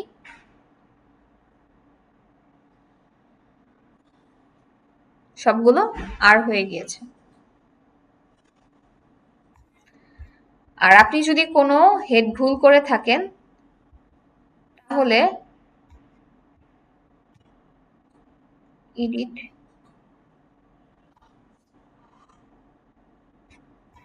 এডিট করে এখান থেকে চেঞ্জ করে দিতে হবে। যেমন এটা আমি চেঞ্জ করে দিচ্ছি, যেমন এটা আমি ব্যাংক চার্জ দিলাম, সাপোজ 7 ক্লোজ। এইভাবে আপনি ভুল করলে তখন কি হবে? ক্লায়েন্ট যখন বলবে আচ্ছা ট্যাক্স রেট দিন, মানে এটা তো রিকনসিলেশন হয়ে গেছে, জাস্ট রিপোর্টটাতে চেঞ্জ করলাম। হ্যাঁ রিকনসিলেশন হয়ে গেছে, আপনি হেড ভুল করেছেন, এখানে তো অ্যামাউন্ট কোনো কিছু হচ্ছে না, আপনি জাস্ট এটা চেঞ্জ করে দিলেন, আপনি হেডে ভুল করেছেন, এই যে চেঞ্জ করে দিয়েছি। এইভাবে হচ্ছে আপনি যদি হেড ভুল করেন, এইভাবে চেঞ্জ করে দিবেন। এখন সবগুলো কি আর হয়ে আছে না? যেমন এটা আপনি জুনেরটা করেছেন, মে মাসে রিকনসিলেশন না করে আপনি জুন জুলাই আগস্ট একদম জুন থেকে ডিসেম্বর পর্যন্ত করেছেন, কিন্তু মে মাসের যে একটা ছিল সেটা আপনি সামহাও দেখেননি। তখন আপনাকে কি করতে হবে? এই যে সবগুলো আর কে সি করতে হবে। সি করার পর আপনি মে মাসেরটা রিকনসাইল করবেন, করার পর আবার সবগুলো সি কে আপনাকে আর করতে হবে ম্যানুয়ালি একটা একটা করে, একদম সব। এখন 3-4 হাজার 5,000 10,000 ট্রানজাকশনও থাকতে পারে, তখন আপনাকে এভাবেই করতে হবে। সো ফার্স্ট আমরা দেখে নিব যে ক্লায়েন্ট কোন কোন মাসটা দিয়েছে, আমরা চেক করব। আমরা যদি এখানে এসে চেক করি যে এই ব্যাংকের আন্ডারে লাস্ট কোন মাস পর্যন্ত রিকনসিলেশন হয়েছে আর ক্লায়েন্ট আমাকে কোন মাস পর্যন্ত দিয়েছে, হ্যাঁ মাঝখানে যদি এই যে আমি ওয়েলস ফার্গো এখানে যদি চলে আসি, হ্যাঁ এখানে আমার যদি ব্যাংক অ্যাড করা থাকে, আমি চেক করবো এন্ডিং ব্যালেন্স। তো ক্লায়েন্ট আমাকে যে স্টেটমেন্ট দিয়েছে তার সাথে যদি এন্ডিং ব্যালেন্স ম্যাচ না করে, আমি তো ক্লায়েন্টকে বলবো বা আমি এই মাস থেকে পেয়েছি তাহলে এন্ডিং ব্যালেন্স ম্যাচ করেনি, বা সামহাও যদি ক্লায়েন্ট একটা দুইটা মিস করে থাকে তখন আমাকে সে পাঠাবে। ভালোভাবে আগে সবকিছু ডকুমেন্ট চেক করে তারপর আমরা কাজ স্টার্ট করব। Clear bank reconciliation? এটা ব্রেক দিবেন না আজকে, কেন ব্রেক দেয়? না আজকে তো আমি এখানে এই যে ওয়েলস ফার্গো দেওয়া আছে, ব্যাংক অফ আমেরিকা দেওয়া আছে, এই যে স্টেটমেন্ট গুলো আছে এগুলো দেখে দেখে আপনারা ব্যাংক রিকনসিলেশন করবেন। তো আমি যে যে ফ্রি সফটওয়্যার গুলো ইউজ করেছি এগুলো লিংক দিয়ে দিব। দেন আরেকটা আছে রিকন হেল্প, এই যে এটার লিঙ্কও আমি আপনাদেরকে দিয়ে দিচ্ছি। এই যে এখানে আপনাদের মেইল অ্যাড্রেস এবং পাসওয়ার্ড দিয়ে হচ্ছে লগ ইন করতে হবে, যেমন আমি করে দেখাই। আগে রেজিস্ট্রি করতে হবে। হ্যাঁ, মানে দেন এই যে ব্যাংক স্টেটমেন্ট, পেপাল করতে পারবেন, ক্রেডিট রোল, দেন পেরোল। তো এখানে যদি আসি, এখানে আবার সব করা যায় না। হ্যাঁ, কিছু ব্যাংক আছে ফিক্সড করে দিয়েছে, যেমন আপনাদের অ্যাসাইনমেন্ট করতে যেগুলো দিবে সেগুলো পাবেন। ফিক্সড কিছু ব্যাংক আছে, এর বাইরে গুলো করা যায় না। বাট এই যে যেটা দিলাম রিকন হেল্পে হচ্ছে আপনাদের পাবেন। এখানে একটা বিষয় দেখবেন কি, রিকন হেল্পে অনেক সময় অটোমেটিক ফাইল রেডি করে দেয়। যে -1 ফর্মুলাটা ইউজ করেছি, এটা তারা অটোমেটিক দিয়ে দেয়। আমরা অনেক সময় বলি এখানে -1 ফর্মুলা ইউজ করবেন, এখানে করবেন না। তো এটাতে আপনারা কনফিউজড হয়ে যাবেন। আপনারা সবসময় স্টেটমেন্ট দেখবেন। হ্যাঁ, আমাদের স্টেটমেন্ট কথা বলবে যে আমার এক্সপেন্স গুলো কি হবে, অলওয়েজ মাইনাসে হবে, আমার ডিপোজিট গুলো কি হবে, অলওয়েজ প্লাসে হবে। সো সবসময় আমার স্টেটমেন্টের সাথে ম্যাচ করবো। হ্যাঁ, কখনো যদি আপনি কনফিউজড হয়ে যান কোথায় -1 দিব কি দিব না, অনেক সময় কি আমরা যখন পিডিএফ থেকে সিএসভি তে কনভার্ট করি, কিছু কিছু সফটওয়্যার আছে অটোমেটিক রেডি করে দেয়, কিছু কিছু আছে রেডি করে না। সো আমরা কখনোই কনফিউজড হবে না যদি আমরা স্টেটমেন্ট দেখি। স্টেটমেন্ট দেখলে আর এত রুলস রেগুলেশন এগুলো মনে রাখার প্রয়োজন পড়ে না। স্টেটমেন্ট দেখবো কোনটা এক্সপেন্স হয়েছে সেটা মাইনাসে থাকবে, কোনটা ডিপোজিট হয়েছে আমার সেটা প্লাস ফিগারে থাকবে, বাস কাহিনী শেষ। তো স্টেটমেন্ট দেখে আমরা স্টেপ নিব।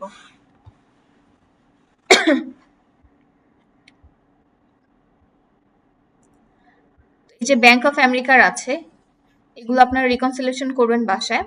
ব্যাংক অফ আমেরিকা এবং ওয়েলস ফার্গো দিয়েছি।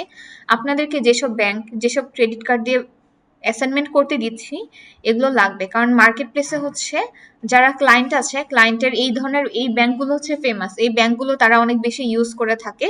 সো আপনি যখন ক্লায়েন্টকে দেখাবেন, ক্লায়েন্ট যখন আপনাকে নক করবে, আপনাকে বলতে হবে যে আপনি এই ধরনের কাজ করেছেন, আপনাকে দেখাতে হবে। আপনি যখন ক্লায়েন্টকে দেখাবেন যে তার ওয়েলস ফার্গো রিকনসিলেশন করতে হবে, আপনি অলরেডি করেছেন, ব্যাংক অফ আমেরিকা করতে হবে, আপনি অলরেডি করেছেন, তার মানে কি স্টেটমেন্টগুলোর সাথে আপনি পরিচিত, তখন সে আপনার প্রতি একটু ইজিলি কনভিন্স হবে। আর পোর্টফোলিও বানাতে হয়। তো পোর্টফোলিও কিভাবে বানাতে হয়, আস্তে আস্তে যখন ক্লাসগুলো যাবে, আপনাদের যে নেক্সট মেন্টর দেন মার্কেট প্লেসের যারা আছে তারা ডিসকাস করবে আপনারা যে অ্যাসাইনমেন্ট করেছেন এর মধ্যে থেকে ডকুমেন্ট নিয়ে পোর্টফোলিও ক্রিয়েট করবেন। যখন কোনো ক্লায়েন্ট আপনাকে কাজ দিবে, সে দেখবে আপনি কাজ করেছেন কিনা, আপনাকে কনভিন্স করতে হবে আমি কাজ করেছি, আমি 3-4 বছর বা 10 বছর 12 বছর ধরে এই ফিল্ডে কাজ করছি, আমি এক্সপিরিয়েন্স, কাজ করে দিব। আপনাকে তাকে কনভিন্স করতে হবে। হ্যাঁ, কনভিন্স করতে পারাটা হচ্ছে আরেকটা অনেক বড় একটা পয়েন্ট। আমি একজন ডিজিটাল মার্কেটারের সাথে কথা বলেছি, উনি খুব ভালো কাজ করে। তো আমি বললাম আপনি ক্লায়েন্ট কনভিন্স করেন কিভাবে, বলে কেউ যদি আমার কাছে আসে আমি তাকে ছাড়ি না, কোনো না কোনোভাবে আমি তার কাছ থেকে কাজ করে তার কাছ থেকে টাকা আদায় করি। আমি তাকে বুঝাই এই কাজটা এরকম, এটা এইভাবে করতে, এটার জন্য আমাকে এত ইফোর্ট দিতে হচ্ছে ফেসবুক পেজে, তাকে বুঝাই। কোনো কাজ যদি আমি 5 মিনিটে করতে পারবো, আমি এটা করি না, আমি তাকে বুঝাই এই কাজটা কঠিন, এটাতে এত ইফোর্ট দিতে হচ্ছে, এইভাবে করতে হয়। মানে তার মেইন হচ্ছে এটা, কেউ যদি তার কাছে আসে সে তাকে ছাড়ে না, তার কাছ থেকে কোনো কোনো কিছু আদায় করে। মানে অনেকে থাকে কনভিন্স করতে পারে ভালো, এই ক্লায়েন্ট ম্যানেজ কনভিন্সটা কিভাবে করে? মেইল কনভার্স নিজস্ব ব্যাপার, কে কিভাবে করবে, নাকি ফোনে কথা নাকি মেসেজ মেসেজ? এইটা আমি বলি, সে লোকালিও কাজ করা আছে, এমএস এ এখন লোকালিও কাজ করা যায়। ঠিক আছে, লোকালি আপনি কিভাবে কাজ করবেন, অনেক যারা হচ্ছে এজেন্সি না, যারা বিজনেস করে, আপনি তাদের সাথে কথা বলে যে আপনার বিজনেসের বুককিপিং এর কাজটা আমি করে দিব, বা ছোট ছোট কিছু কোম্পানি থাকে আপনি তাদের সাথে কথা বললেন যে আপনার বুককিপিং এর কাজগুলো আমি করে দিব, এই কুইকবুক সফটওয়্যারের মাধ্যমে করে দিব, আমাকে পেমেন্ট করতে হবে। আমার মিরপুর ব্যাচের এক স্টুডেন্ট কাজ করে, একজন বিজনেস করে, তো তার বিজনেসের যে অ্যাকাউন্টস এর কাজগুলো সে করে। তো ওই ক্লায়েন্টকে কনভিন্স করেছে, যে ক্লায়েন্ট কুইকবুক সফটওয়্যার সাজেস্ট করেছে, কুইকবুক সফটওয়্যার নিয়েছে। তো নেওয়ার পর সে অন্য একটা জব করছে, ফুল টাইম অ্যাকাউন্টসে জব করছে, পাশাপাশি সে ক্লায়েন্টের এই অ্যাকাউন্টিং এর কাজও করে। আমরা যারা অফিসে জব করি, অ্যাকচুয়ালি আমাদের যে কাজটা থাকে, আমরা যদি শর্ট টাইমে নিয়ে আসি আমরা অল্প টাইমে করতে পারি, আমাদের একদম 8 ঘন্টায় যে দেওয়া লাগবে তা কিন্তু না। তো দেখা যায় ফাঁকে করা যায়। তো এসে ক্লায়েন্ট ম্যানেজ করছে। তো ডিজিটাল মার্কেটিং এ যেরকম ক্লায়েন্ট ম্যানেজ করা যায়, অ্যাকাউন্টিং এর ক্ষেত্রেও হচ্ছে ক্লায়েন্ট এরকম ম্যানেজ করা যায়। দেন লিঙ্কডইন অনেক ভালো একটা প্ল্যাটফর্ম। লিঙ্কডইন থেকে আপনারা প্রপোজাল পাঠাবেন যে আমি কাজ করতে চাই, সিপিএ যারা আছে তাদের সাথে কানেক্ট হবেন। লিঙ্কডইন প্রোফাইলটা ভালোভাবে সাজাতে হবে, যেমন আমি একটু দেখাই আমারটা, চলে যাই LinkedIn।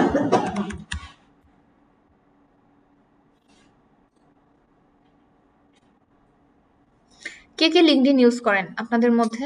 আছে আমার মানে সবার আছে, বাট আমরা অ্যাক্টিভ না, অর্গানাইজ না। মোটামুটি connect এখন কোডার্স ট্রাস্টে আসার পর আমাদের স্টুডেন্টরা লিঙ্কডইনে অ্যাক্টিভ হয়ে যায়, আপনারাও ইনশাল্লাহ হয়ে যাবেন। এই ব্যাংক ওই ব্যাংকের সাথে একটু লাইট টাইপ দেওয়া ছিল ওইরকম না, আমি চারটে ছেড়ে দিলাম।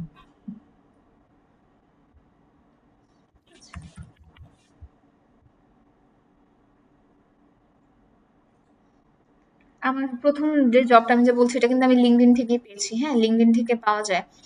এই যে সাজাতে হবে, আমাদের প্রোফাইলটাকে সাজাতে হবে। যেমন আপনারা আমার এখান থেকে কপি করে নিবেন, এই যে এতটুকু ভার্চুয়াল অ্যাসিস্ট্যান্ট থেকে এই পর্যন্ত কপি করে নিবেন। দেন আপনাদের যদি আরো কিছু থাকে অ্যাড করে নিবেন, কজ এটা তো আপনাদের সাথে ম্যাচ করে। ভার্চুয়াল অ্যাসিস্ট্যান্ট, অ্যাকাউন্টেন্ট, আপনারা যখন সার্টিফাইড হবেন, ইনশাল্লাহ সার্টিফাইড হবেন, এখনো হননি বাট হবেন তো, QuickBooks advance pro advisor, certified Xero advisor. তো এই পার্টটুকু কপি করে নিজের প্রোফাইলে অ্যাড করে নিবেন।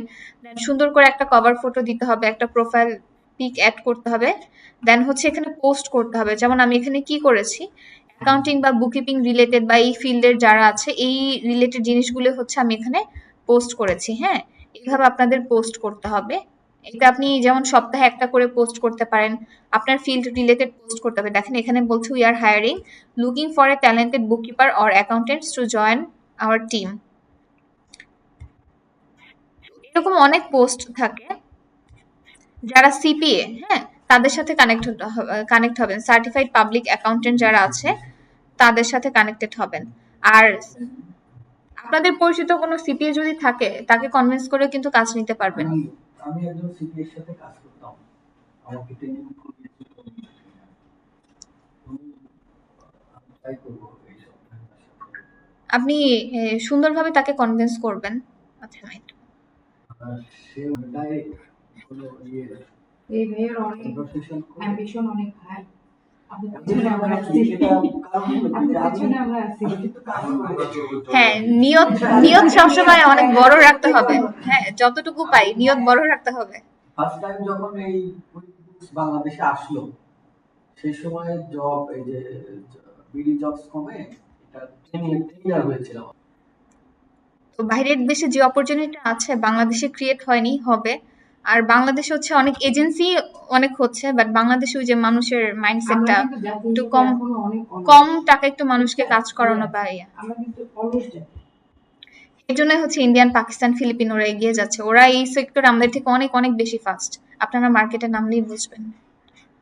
আর ইন্ডিয়ানরা আসলেই ভালো, আমি যে কাজ করেছি ওদের সাথে, ওরা আসলে অনেক কিছু জানে। ওরা ওরা ব্যাংক রিকনসিলিয়েশন এগুলো খুবই ফাস্ট করে। 2-3 হাজার ট্রানজাকশন আমি যদি করতে বসি আর ওরা যদি করতে বসে, ওরা অনেক ফাস্ট করে ফেলে। 2-3 হাজার অ্যাকাউন্টিং আর ইংরেজিতে এক্সেলে তো সবচেয়ে ইংরেজিতে বড় হচ্ছে Communication skill হবে। কমিউনিকেশন বানাতে হবে। কমিউনিকেশন না থাকলে পারবে না। আচ্ছা, আপনারা বাংলাদেশ